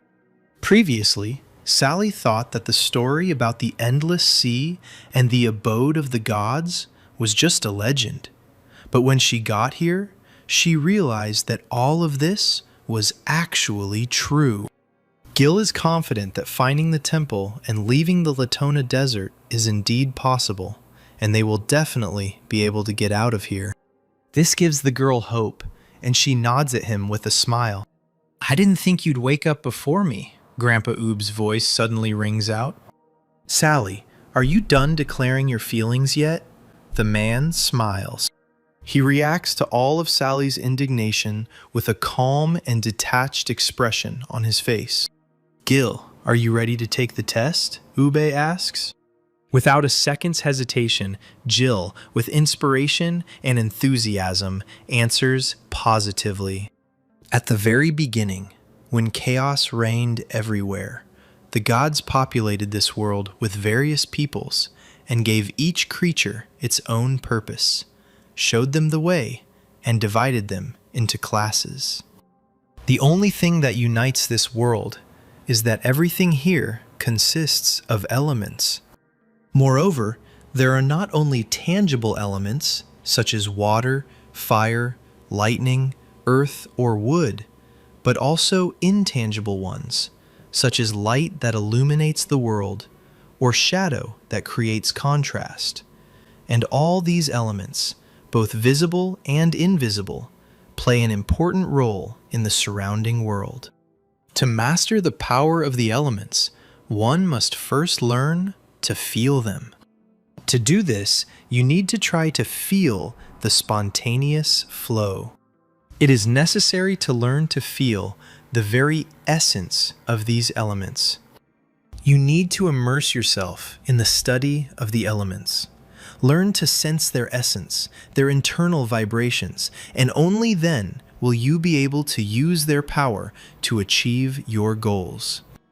At these words, Grandfather Ube falls to the ground, and a bright blue glow of an opening portal appears around him. Jill watches, fascinated, what is happening before his eyes. This portal allows you to travel directly to the lair of the monsters. Ube accidentally found this place during his next hunt. And his sword, named Etzel, has served the man faithfully for several decades, because he has fed him enough blood in many of his battles. In 3 days, Ube will open the portal again, during which time Gil must kill the king of the monsters with this sword and bring his head. Then the test will be passed. Remember, only by awakening your elemental abilities can you use the true power of this sword and kill the king of monsters, Ube solemnly instructs him. But if Gil goes there, he may never return, and Grandfather Ube gives him one last chance to change his mind. The guy just grins confidently. I won't change my mind, he says, reaching for the sword. He will surely return with victory and the severed head of the king of the monsters. Please confirm activation of the quest, Awakening the King of Monsters. A new system message reads. I confirm, Jill says confidently. The task has been accepted, and there are 72 hours to complete it. Oob can only watch the boy disappear into the portal. These monsters have well-developed defensive abilities, and without the power of the elements, it is simply impossible to kill their king. This power will only manifest in Gil if he is in mortal danger, Ube thinks. Meanwhile, the guy is already in the right location. This place is completely different from the one he found himself in initially. Everything looks strange, and for some reason, the sand under his feet is black, and the sun is not visible at all, no matter how carefully he looks up. The smell coming from this place also does not evoke positive emotions at all. Gil realizes he needs to come up with a plan and find these monsters. At his current level, it will be extremely difficult to defeat the boss, so he needs to kill a few mobs first to raise his level. It's time to start searching, he thinks. But the local monsters find Gil first. The guy barely manages to dodge the first unexpected attack. He is too shocked by the suddenness of the attack. How did they even notice him so quickly? The question echoed in Gil's mind, but now was not the time to look for an answer. His focus had to be on survival. The guy concentrates, gathering his strength and preparing for the first fight. A previously unknown monster appears in his field of vision and spreads its powerful wings. The wingspan of this monster was so great that it seemed as if it covered the entire sky, and the shadow of its enormous figure plunged everything around into an ominous semi-darkness. His only semblance of an eye, in the middle of his muzzle, framed by spikes, burned with rage and hatred. It was Dotham, the most mysterious level 20 monster in the Latona Desert. Gil is confident that he can kill monsters with this sword even without elemental abilities, and he himself decides how he will use this weapon. It's time to try this sword in action. Throughout the time, from the moment he came to this world, Gil tirelessly fought and struggled for his life, gaining invaluable combat experience, which, like tempered steel, made him stronger and more resilient. This means that now he is far from being the newbie he was before. He is turned into a real warrior, capable of fighting back against anyone. And no matter what enemy he faces, there is no longer any room for fear in his heart. Its place has now been taken by the passion for battle. He will definitely kill this monster and will be able to increase his level. Gil will constantly become stronger and stronger. He pushes off the ground, preparing to strike. With incredible speed, Gil rushed forward, his sword flashing through the air like lightning. He rushed into the sky, and in flight, he severed several of the monster's nearest tentacles, leaving them writhing helplessly on the muddy ground. This feeling of victory is intoxicating, and the guy feels himself becoming even stronger. Gritting his teeth with tension and gathering all his rage, Gil, whose muscles were strained to the limit, grabbed the hilt of the sword even tighter, as if trying to merge with it, and with all his strength brought it down, dealing a crushing blow. With a nasty, squelching sound, the tip of the sword, like a knife through butter, entered the monster's body, tearing through its flesh. Gripping the hilt with both hands, Gil spins the sword clockwise with effort. One more move, and the guy cuts the monster into 2 even parts, and with a disgusting sound, they fall to the ground. Gil, breathing heavily, staggered back from the body of the severed monster, his sword, still stained with dark blood, trembling in his hands, and he looked with disgust at the results of his duel. It was difficult, but now he had reached level 17 and received 3,500 experience points and 5 points available for distribution. The joy of victory fades a little when suddenly a whole crowd of exactly the same monsters appears around the guy, full of strength and a thirst for revenge for their brother. At this time, Bo-Ban is also busy with something important. Not enough. Too weak. His dissatisfied swearing can be heard. The man, naked to the waist, trains diligently, but it does not bring him the necessary satisfaction. His eyes glow with fury and strength, and his blows are lightning fast and accurate. No amount of effort helps him understand what happened recently in that battle. How could he lose to this Gil? Some pathetic priest, without even the most basic abilities, was ready to deal such a powerful blow that even he, the strongest shadow swordsman, became afraid. Boban doesn't remember Ube ever using the technique he used to end the fight between them. And even this strongest man had a hard time stopping that guy's punch. Boban doesn't understand, but really wants to know. Who is this Gil? AD lived at this time, unaware of Boban's thoughts, and continued to tirelessly fight a crowd of unusual monsters.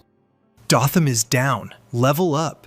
The only sound heard from all sides is the system's mechanical voice.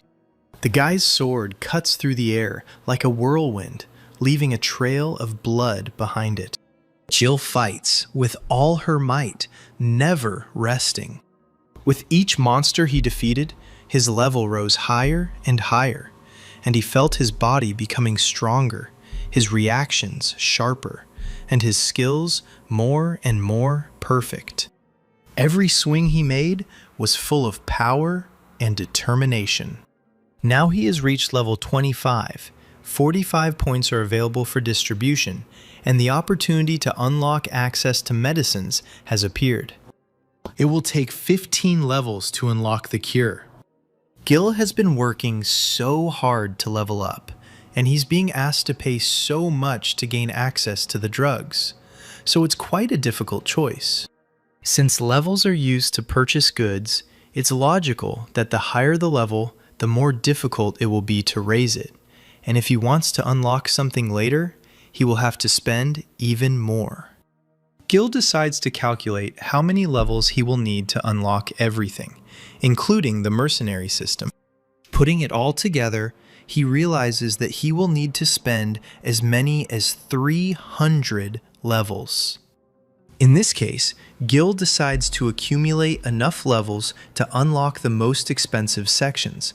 But right now, he needs to kill the king of the monsters. So first, he will spend levels on medicine to ensure survival.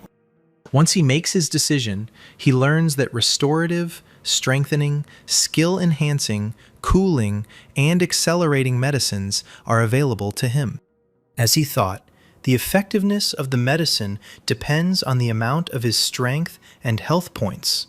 That is, the higher his combat ability, the stronger the restorative properties of the medicine.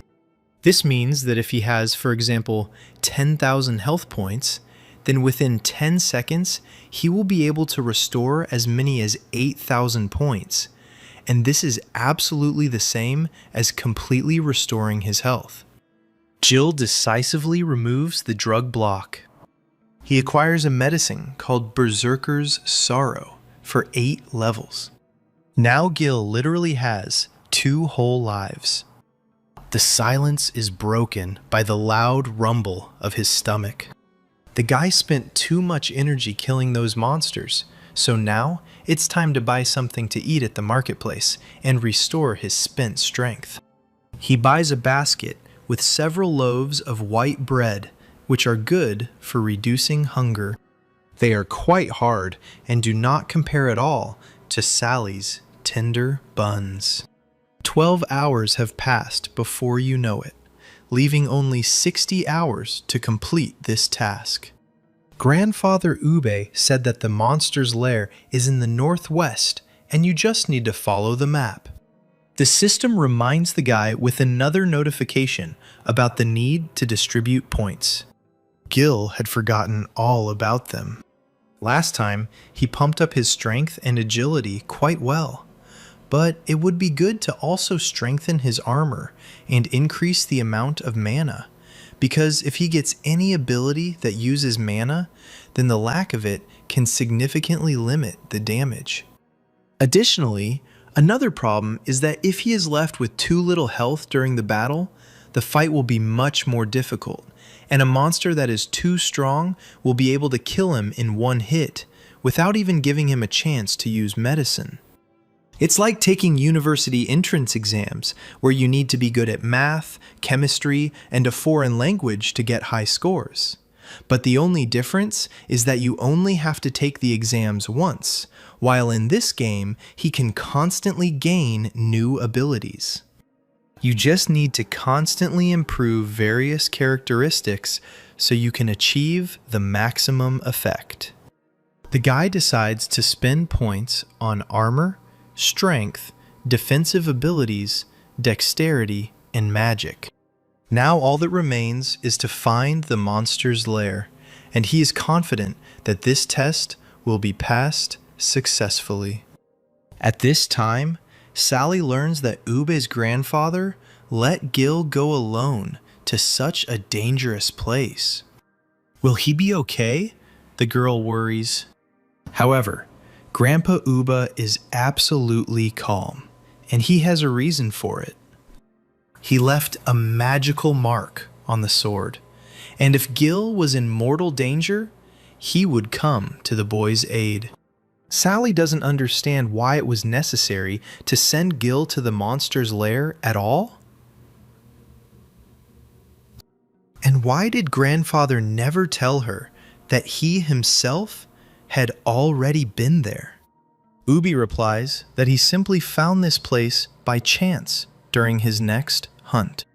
He asks Sally to prepare something to eat for his return from the city. The girl realizes that the man is avoiding the conversation again. In fact, Ube understands that no words will stop Gil from trying to get out of here. Maybe if the guy sees these monsters with his own eyes and faces the cruel reality of this world, he will finally abandon this initially failed idea. He knows that he has given Gil an impossible task, but deep down, he still hopes that he will be able to win and bring him the head of the king of the monsters. Then people will believe that he is the one who is able to lead them all out of here, the real God. Jill has been scouring the area for 3 hours now, searching for the monster's lair. It must be very close already. The guy is sure. "Help!" he suddenly hears. A frightened girl in tattered clothes runs towards him with a desperate cry, clutching a child to her chest. How did they get here? Jill wonders, rushing towards them without thinking. "What happened?" he asks. The girl is too scared to clearly explain what is happening and only manages to say something about monsters.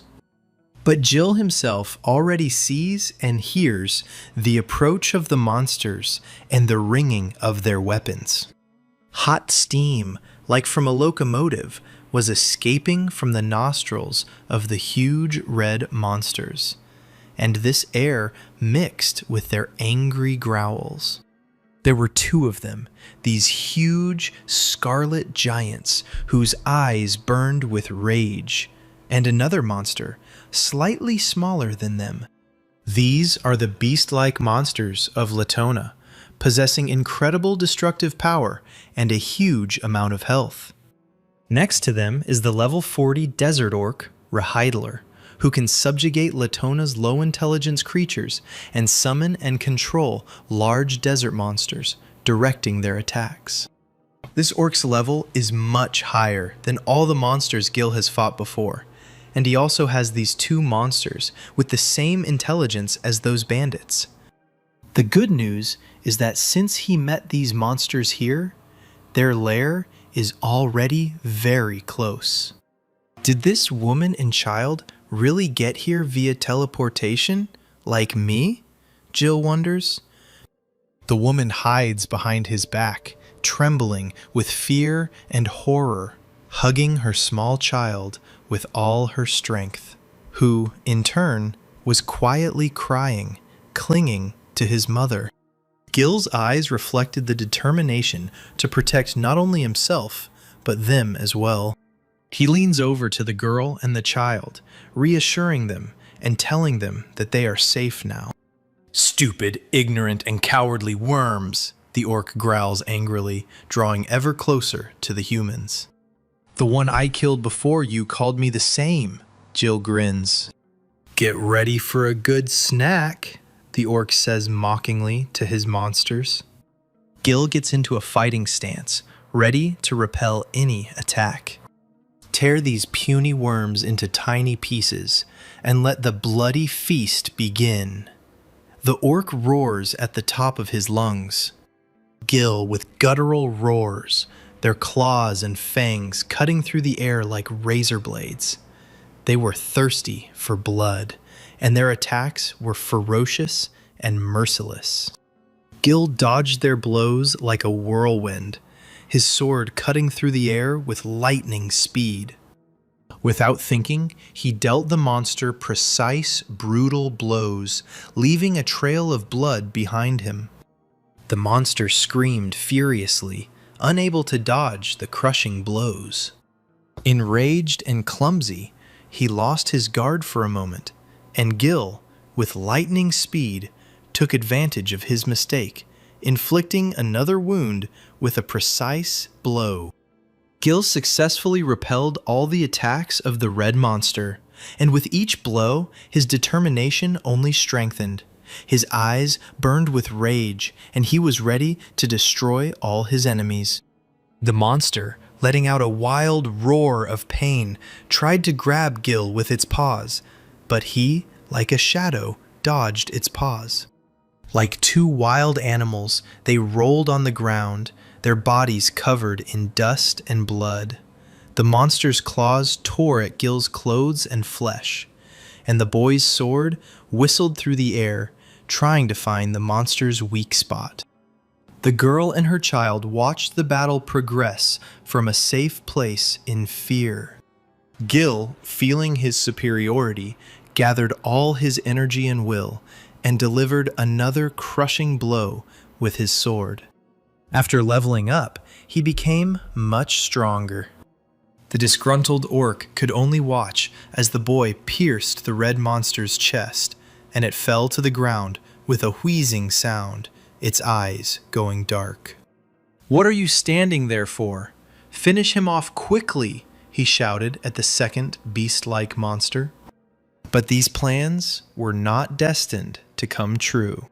The second monster swallowed hard and looked at the body of his dead comrade.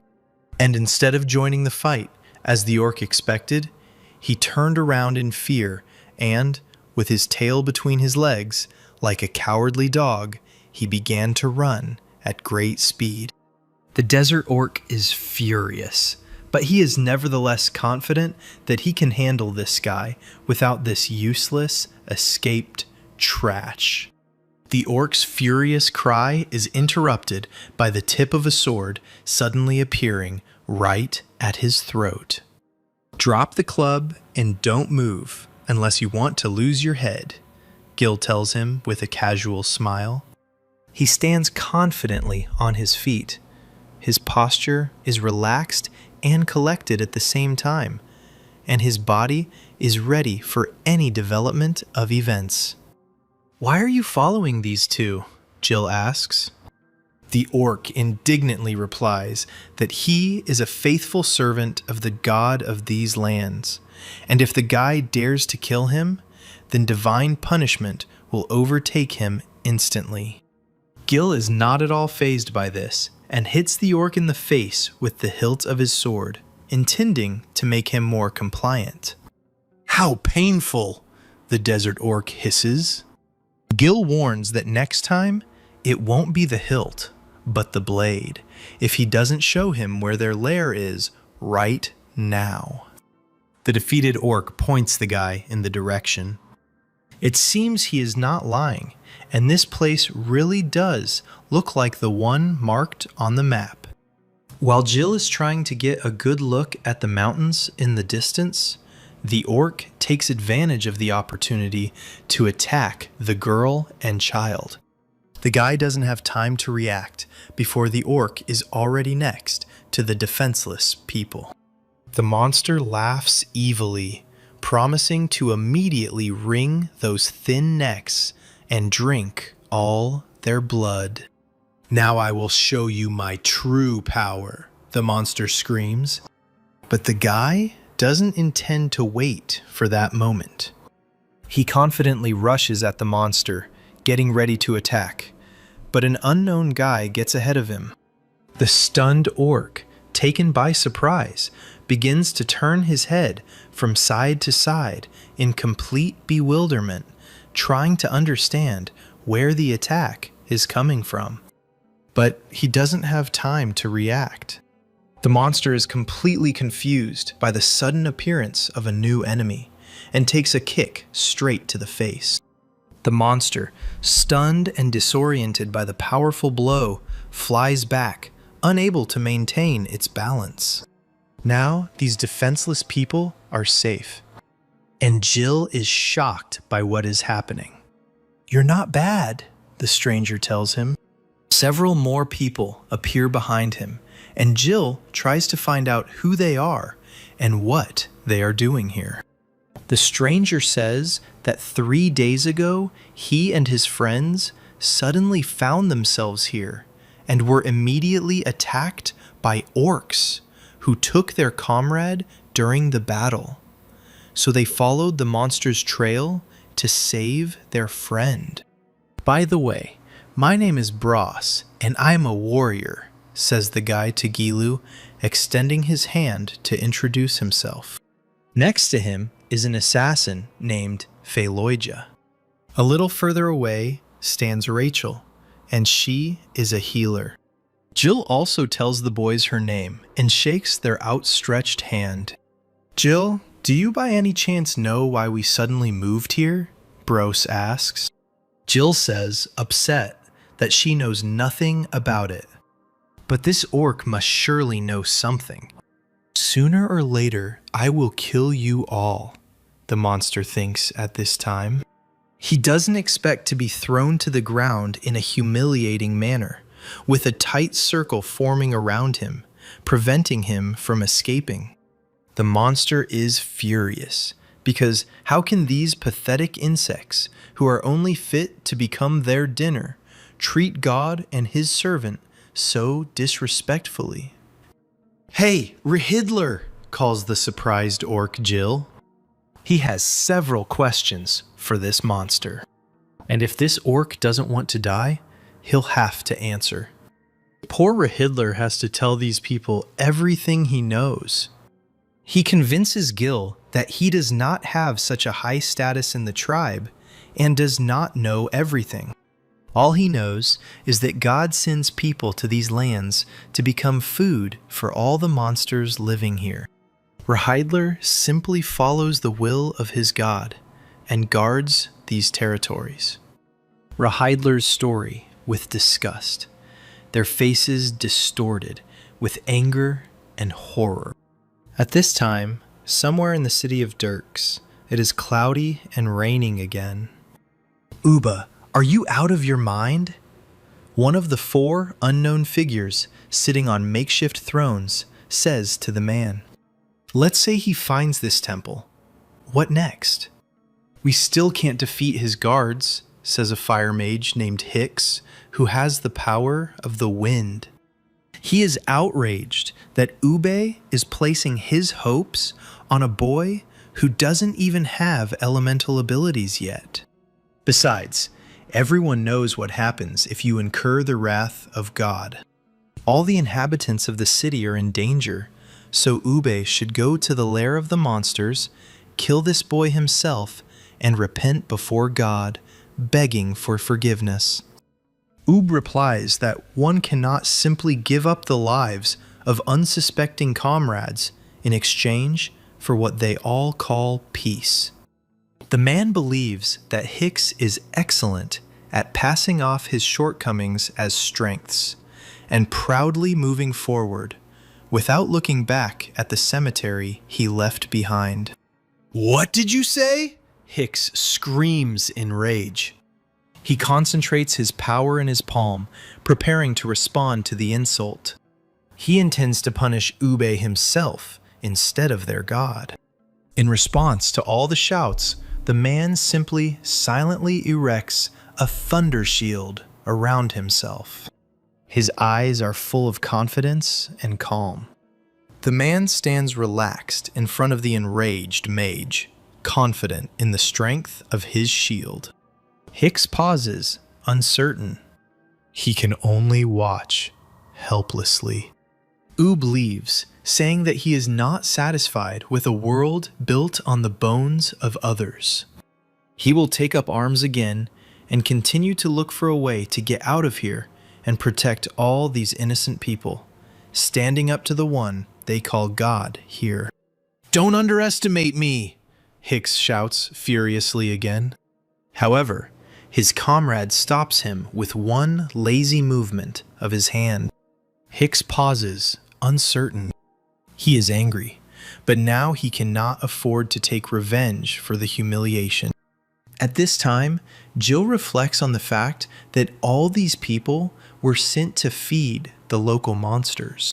On the one hand, it's just part of the game, but on the other hand, he met Grandpa Oob, Sally, and these guys here, and now he understands that he no longer perceives this place as a game.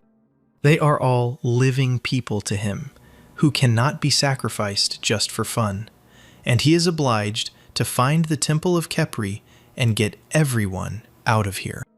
Once in the library, Gil read a book on Egyptian mythology and learned that Khepri is one of the hypostases of the god Ra, the most powerful of the great Egyptian Ennead. So why was such a powerful god locked up here? If the Temple of Khepri is on the other side, then what is this orc guarding? Bross's voice breaks him out of his thoughts. The boys are ready to go into the monster's lair. Jill thinks that there is no telling what other monsters they will encounter in the future. Anyone can be encountered on the way to this lair. And here, it is still relatively safe. Although Rachel is a healer, she can also create a magical barrier and enhance elemental abilities. Therefore, Bross suggests that the girl stay here and take care of the mother and child. The girl agrees that she can protect them and obediently remains to wait for the return of the rest of the boys. The decision is unanimously made to go to the monster's lair right now. An indignant Rehidler advises them not to go into the lair, as they will simply be eaten by stronger orcs there. "Afraid you'll get eaten along with us?" Jill grins. "I'm Rehidler, not some coward," the orc shouts back indignantly. Bross pulls on the rope that binds the monster's hands, hurrying it along.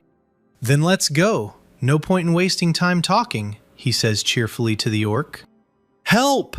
Desperate cries are heard from the depths of one of the caves. It is completely filled with monsters of different levels, sizes, and types. Several of them easily carry on their shoulders a cage with another portion of new people destined for food. That's all they managed to catch today, and they are awaiting further instructions from their leader. His gaze was full of disdain. This monster saw nothing in people except future dinner. A shock to all the monsters was the appearance of another powerful force, which shattered the cage into small pieces of metal. The surprised faces of the monsters were covered with a crust of ice. Caught off guard by the icy blast, the nearby monsters instantly froze, as if they had turned into ice statues, their bodies encased in a transparent but thick crust of ice, and their eyes, full of horror and bewilderment, frozen. "Don't be afraid. I am the great magician Nagome, and I will get you out of here," cried one of the rescuers who had made it into the cave. "If there are other heroes among you, let's unite and kill these monsters," he says to the captives with hope in his voice. It is unforgivable that so many people have already died because of these bloodthirsty monsters. Ngom shouts with confidence in his voice. He uses his ice storm blades to attack the king of the monsters.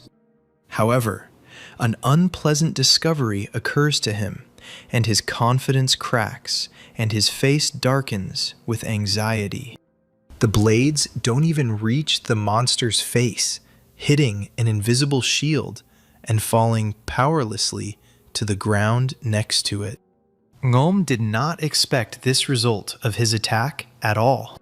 The guy didn't even have time to breathe before the power of the king of monsters slowly but inexorably lifted him into the air like a puppet. He doesn't have time to do absolutely anything. None of his comrades understand what is happening. Ngom could neither defend himself nor run away.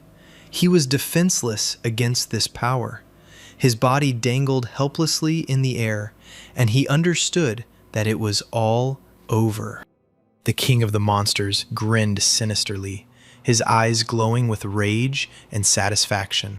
His strength began to grow, and Ngom's body, as if being squeezed in a vice, trembled, foreseeing a terrible fate. A few seconds later, the boy's body exploded like a bomb, and his remains fell to the ground like bloody rain. Shreds and hot blood flew in all directions and splashed his comrades, leaving disgusting stains on their bodies and faces. This was done by the king of monsters, the orc chieftain Fenrir, level 85, and it is almost impossible to defeat him. Meanwhile, Gil and his new friends are getting closer and closer to the monster's lair. They encounter a large number of monsters, but they successfully clear their path. Gil's sword, like lightning come to life, flashes tirelessly through the air, delivering precise and accurate blows, and his every movement is filled with grace and deadly force. The monsters, in impotent rage, try to overcome the guy, unleashing all their strength and ferocity on him, but they fail. Jill, not giving the monsters time to come to their senses, strikes with lightning speed. The surprised orc cautiously watches the progress of the battle from the side. These people are much more powerful than he previously thought. And this guy, Gil, seems to have become even stronger since their first meeting. Rahidler wonders, perplexed. The closer the boys get to the monster's lair, the more of them appear around, and the stronger they become. Even though Gil has used up all of his levels, his experience continues to accumulate according to the level he had before. These monsters are quite strong, but the guy still feels like the experience bar is filling up too slowly, and he needs to speed up somehow. Bras has his own understanding of his hesitation.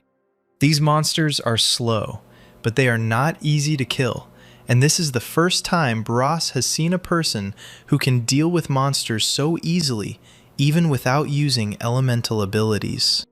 The guy is sure that he and Gil did not meet by chance. He likes this man, so he invites him to join his squad when they get out of here. "To your squad?" Jill asks, surprised. Bras laughs that his squad is full of mature beauties with gorgeous figures, and he is ready to introduce Gil to them absolutely free of charge. Feloja smirked behind him. Bras blushes awkwardly, looking away, and says that it's time for them to move on. "There must be an entrance to the monster's lair over there," says Feloja. Everyone looks attentively at the designated place, and their eyes, full of determination and anxiety, try to discern what awaits them ahead. In front of them, an entrance to a cave opens, from which a faint, bluish glow emanates. "Hey, Rahidler, is this here?" asks Jill. However, the guy still doesn't receive an answer. Apparently, the desert orc managed to escape while they were discussing joining the squad. Inspired by freedom, Rodler is already halfway to his owner at this time. He must quickly report to the chief that people have invaded these territories. Perhaps he will even be rewarded for the timely warning. Meanwhile, Gil and his new friends are already entering the discovered cave. It smells of orcs here, so apparently Rahidler didn't deceive them after all, and really did lead them to the right place. Bros commands decisively. Several small torches burn along the walls of the cave, lighting their way. This place is somehow strange, because the guys have been walking for quite a long time, but still haven't met a single monster. And these are not their only difficulties. The guys are faced with a new, difficult choice. They see several absolutely identical tunnels leading in different directions. Looks like they'll have to split up. Bros places a mark of the fire gate on the palm of each of them. If one of the guys finds any clue or gets into trouble, he must read the spell, and the others will immediately teleport to him. They decide that Bros will go left, Feloja will go right, and Gil will have no choice but to go straight ahead. Bros reminds the boys once again that in case of danger, they need to immediately cast the spell. At this point, they end all discussions and separate. Jill confidently moves forward, gradually breaking into a light jog. He needs to somehow increase his level. But how, if there are no monsters nearby? However, around the next turn, the guy unexpectedly finds what he wants. A terrible picture appears before his eyes. He sees the mutilated body of a girl being tormented by monsters, and he is overcome with a feeling of powerlessness and rage. The monsters seem to pay no attention to him, continuing their gruesome feast. They were completely absorbed in their meal, as if not noticing his presence. Taganj ghouls of the 47th level. They are capable of tearing a person apart with a single bite.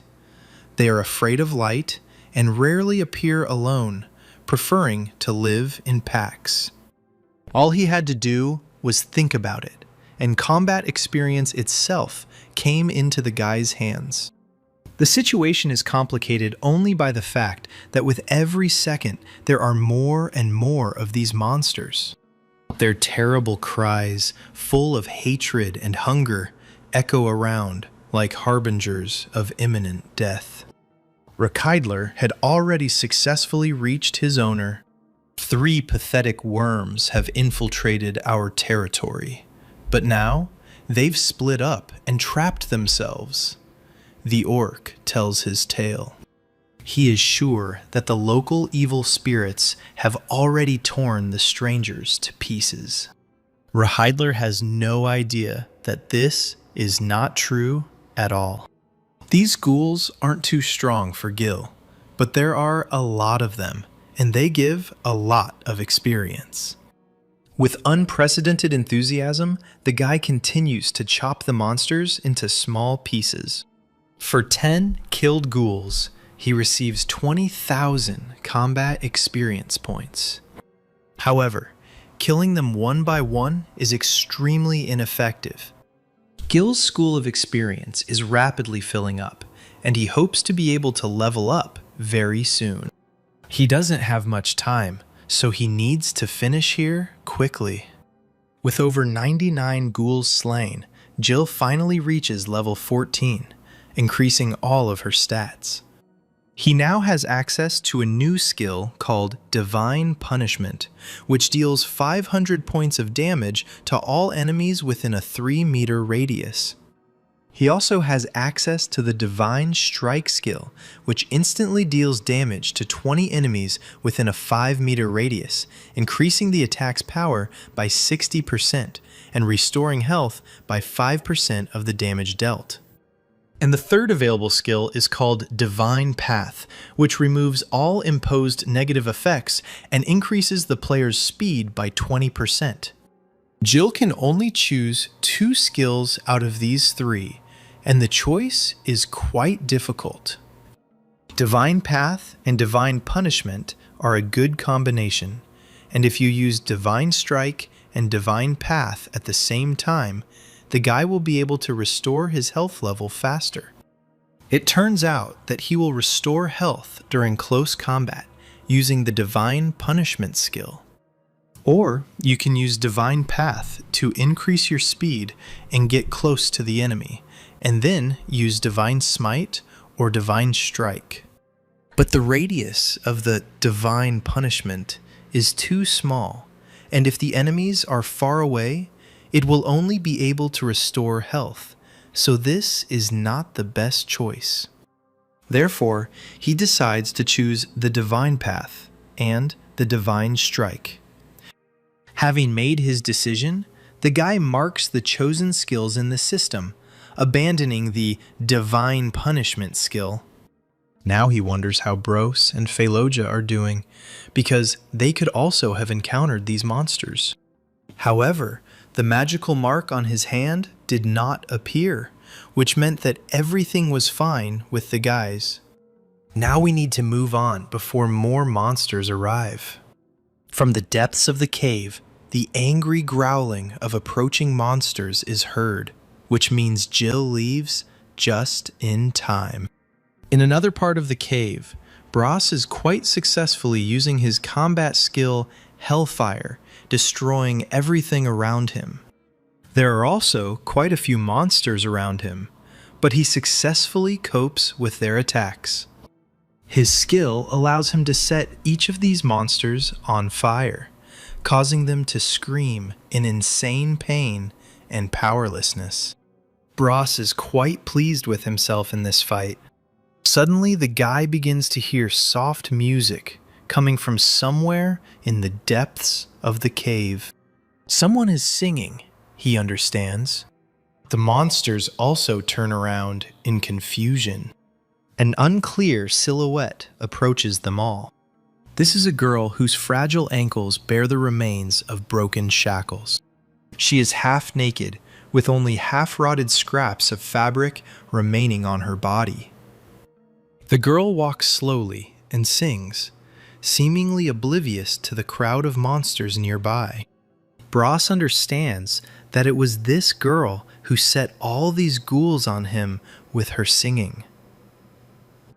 The girl grins evilly at him in response. Her song continues, shaking the walls around her. Around Bros, a multitude of blurry palms with crooked fingers appear, woven from the purple shadows of this girl's power. It's all the influence of her song, and Bros can't even move, tightly wrapped in its power. With hatred in his burning gaze, he watches the girl approaching him. "What are you going to do?" the guy cries out indignantly.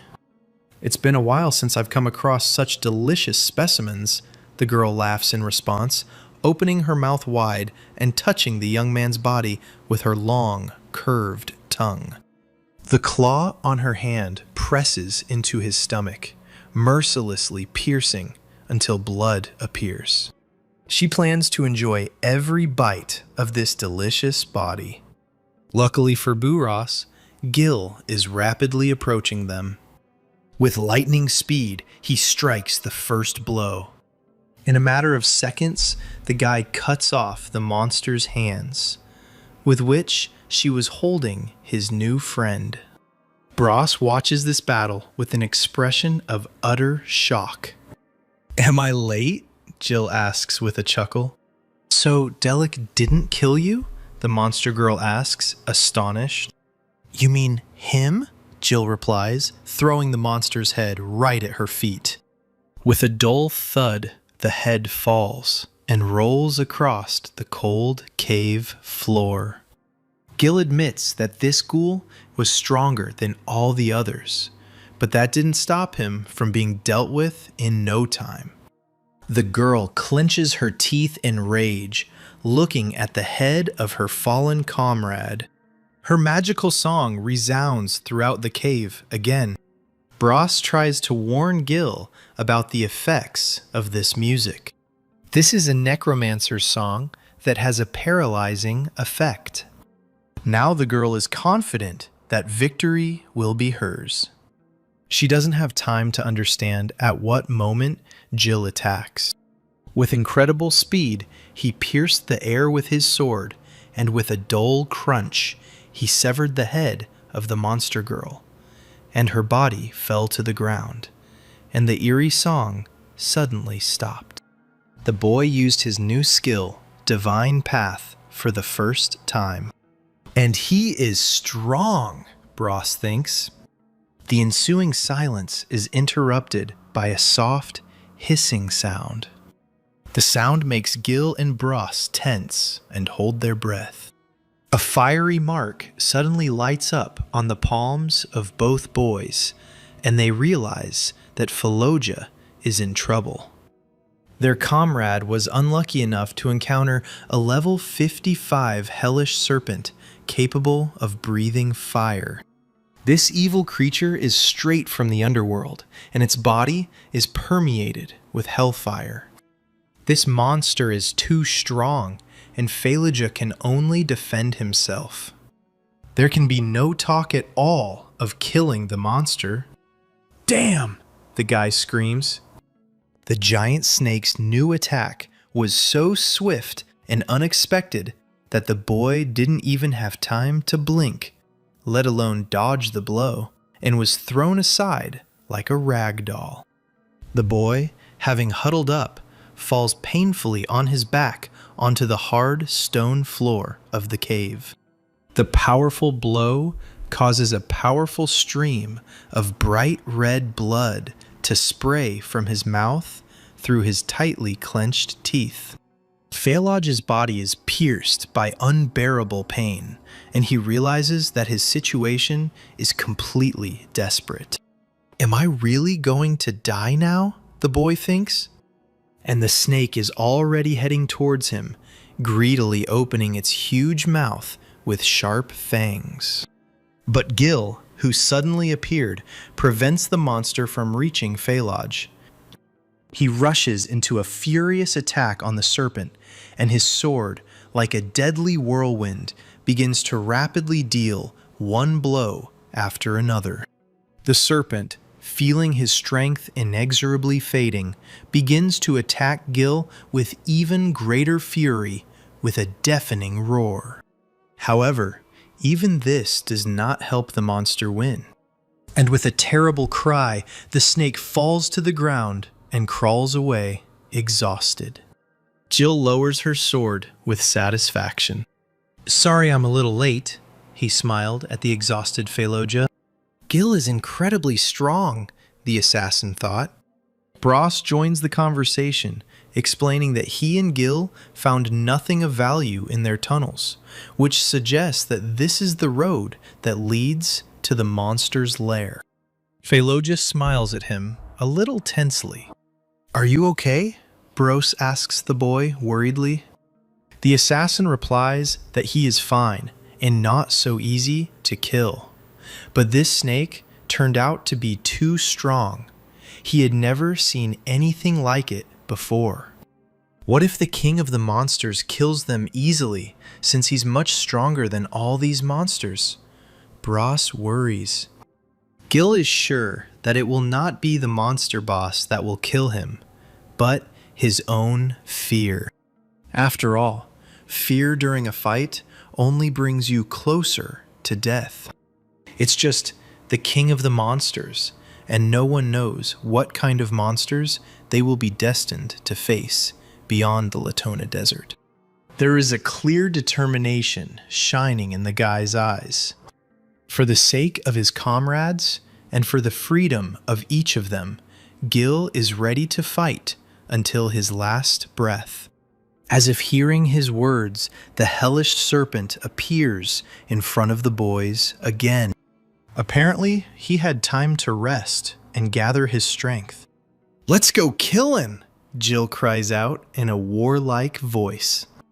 Inspired and full of energy, they rush into battle again. "Jill, me first!" Bros shouts loudly at him. He wants to be the first to attack this crawling bastard. His voice is full of energy and fury, and he is eager to fight, unable to contain himself any longer. The monster, enraged and furious by the sudden attack, tries to repel the onslaught with a deafening and pain-filled roar. His attacks are truly full of ferocity and desperate malice. Bros notices that his elemental ability has almost fully recovered. Phalogia also doesn't want to be a burden to others anymore, so she's going to give it her all. He uses his skill, Dezang's Hand. The skill is named after the Lord of the Underworld, who rescues the souls of the dead from the underground court, allowing them to be born again. A huge hand emerged from the ground and grabbed the snake-like monster tightly by its powerful neck. "Jill, come on!" Bro shouts. This guy doesn't need to be told twice. Jill, like lightning, responds to his call, flying into the air and tightly gripping the hilt of her trusty sword. He is ready to deal the killing blow to this monster, and his eyes are burning with determination and lust for battle. The guy rushes forward without missing a single second. He unleashes all his strength, power, and fury on the vulnerable neck of the snake-like monster. With difficulty, the blade of the sword still enters the dense scales of the fiery monster. The hellish serpent's scales are now 20% damaged, and Jill swings for another crushing blow. With each new blow, the monster's scales become more and more damaged. Gradually, his scales become thinner and thinner, and the blade of the sword penetrates deeper and deeper into his flesh. Gil feels the snake's powers leaving him, and this gives the guy even more energy and confidence. The monster's scales cracked, crumbled, and shattered into tiny pieces, and his flesh was exposed, and the blade of the sword, penetrating deeper and deeper, caused him unbearable pain. Gil already understands that this grueling battle will soon be over, and that his victory is inevitable. With a cry of victory, the boy prepares to deliver the final blow. The guy's hand, tightly gripping the hilt of the sword, trembles with tension. Gil rushed forward like a tornado, his weapon firmly in his hands. The blade of his sword pierced the monster's scales with incredible precision. Having completed the blow, the guy calmly jumps off the monster's back onto the hard surface of the cave. He sheathes his sword again until the next battle. "Yes!" Bros shouts enthusiastically. The Hell Serpent is defeated, and Jill receives 200,000 experience points and a level increase. By killing the secret boss, Gil receives a special piece of equipment, the Hellfire Glove, which adds a decent amount of strength, armor, mana, and fire damage. Gil is pleased to receive new equipment, which also significantly increases stats.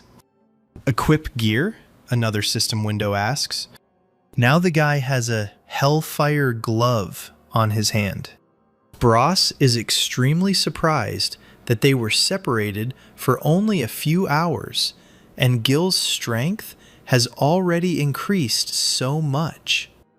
Who is this guy anyway? They are all distracted from their thoughts by a vague rustling sound in the nearest tunnel of this gloomy cave. The boys take a fighting stance, ready for any attack.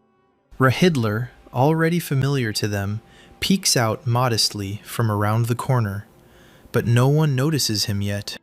The guys look at each other with obvious tension on their faces. At the same time, they rise into the air and fall upon the unfortunate monster with a powerful blow.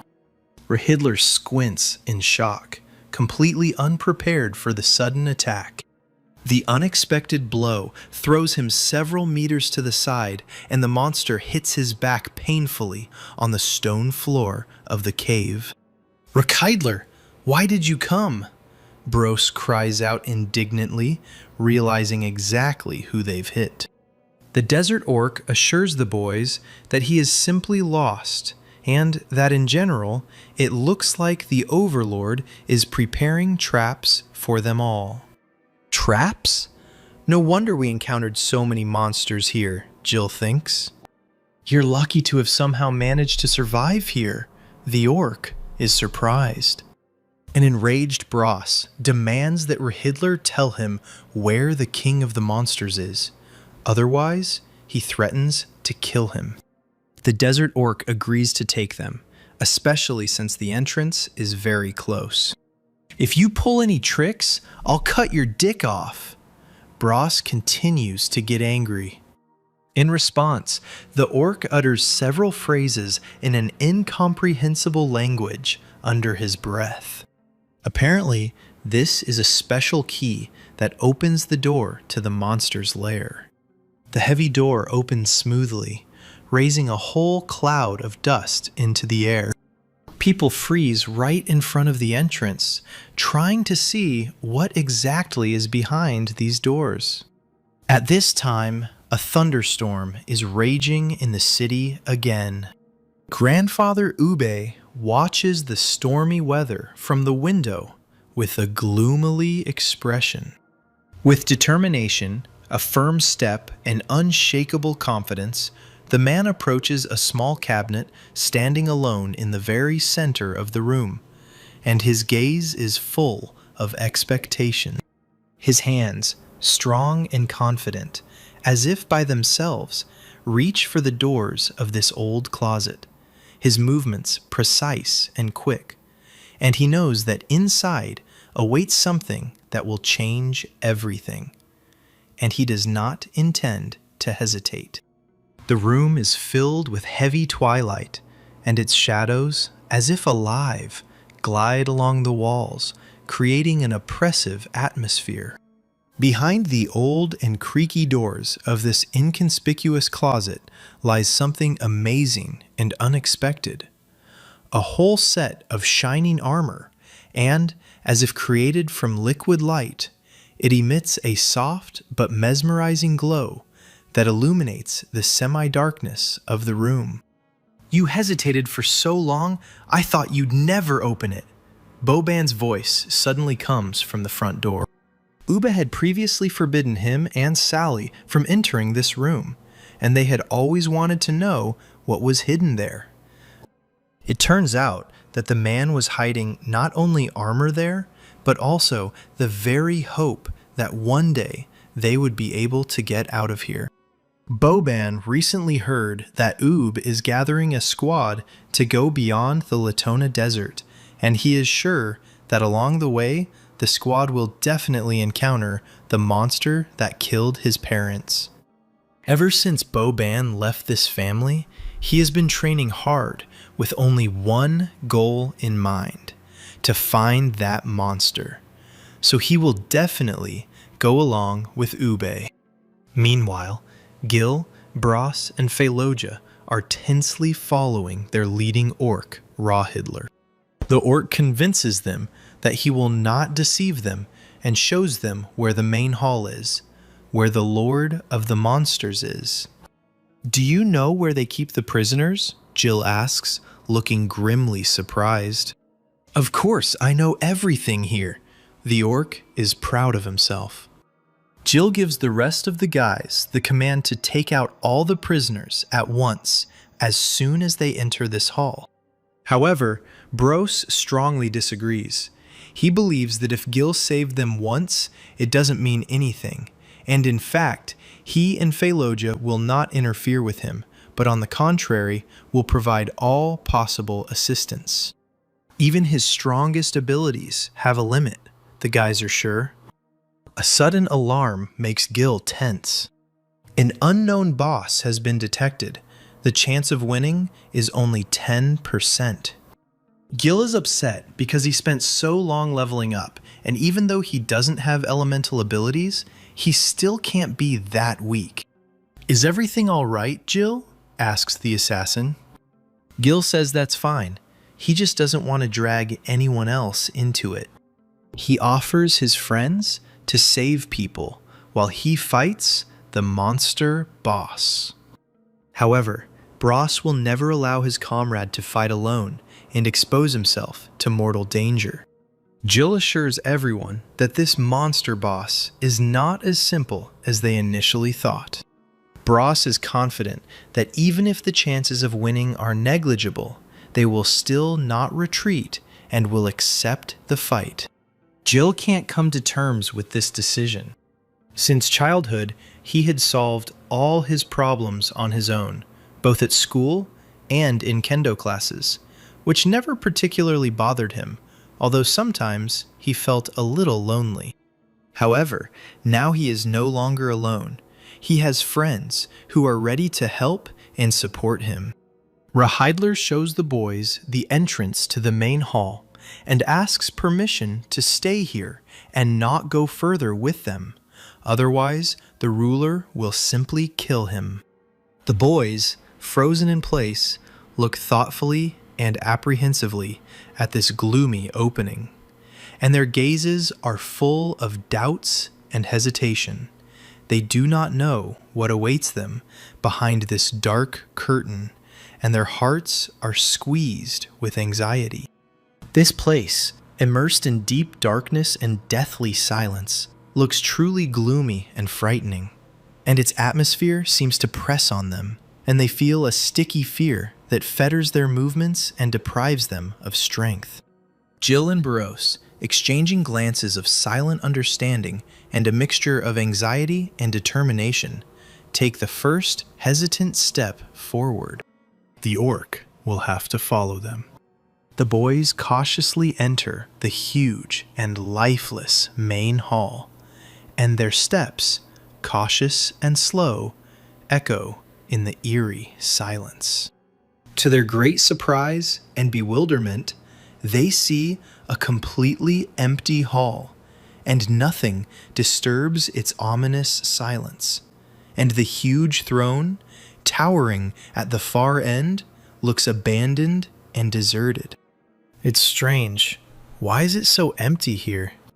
Rockidler says he doesn't understand anything either, because this place is usually carefully guarded, but now, for some reason, there's not a soul here. Suddenly, everything changes dramatically.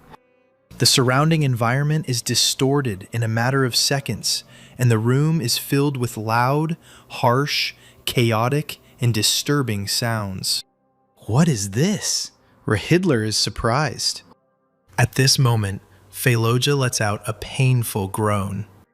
An unknown force slowly lifts the guy into the air, not allowing him to move. Jill watches the scene tensely, unsure of what exactly to do now.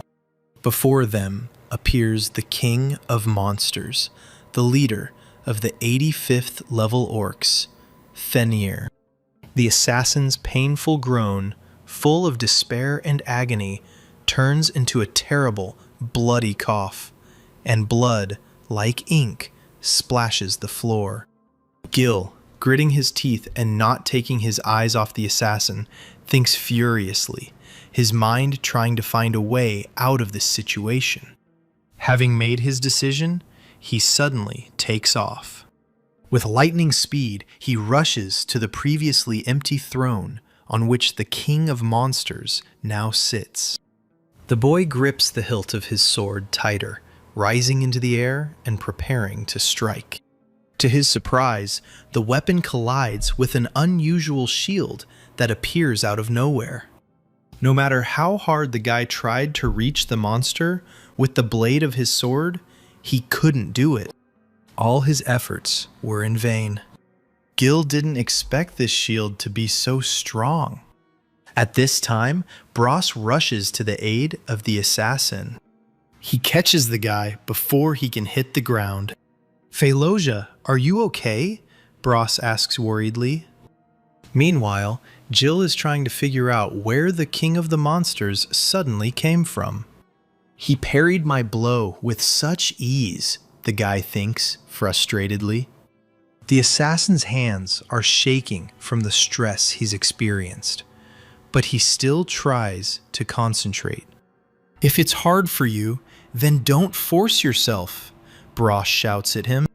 The assassin replies that everything is fine, and he is fine. Bros relaxes a little, focusing on his own attack.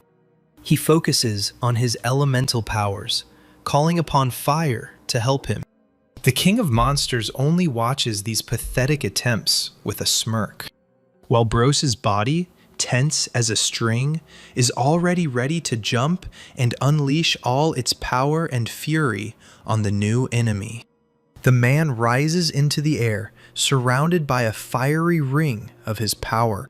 Fallujah also gathers the rest of his forces, joining his attack.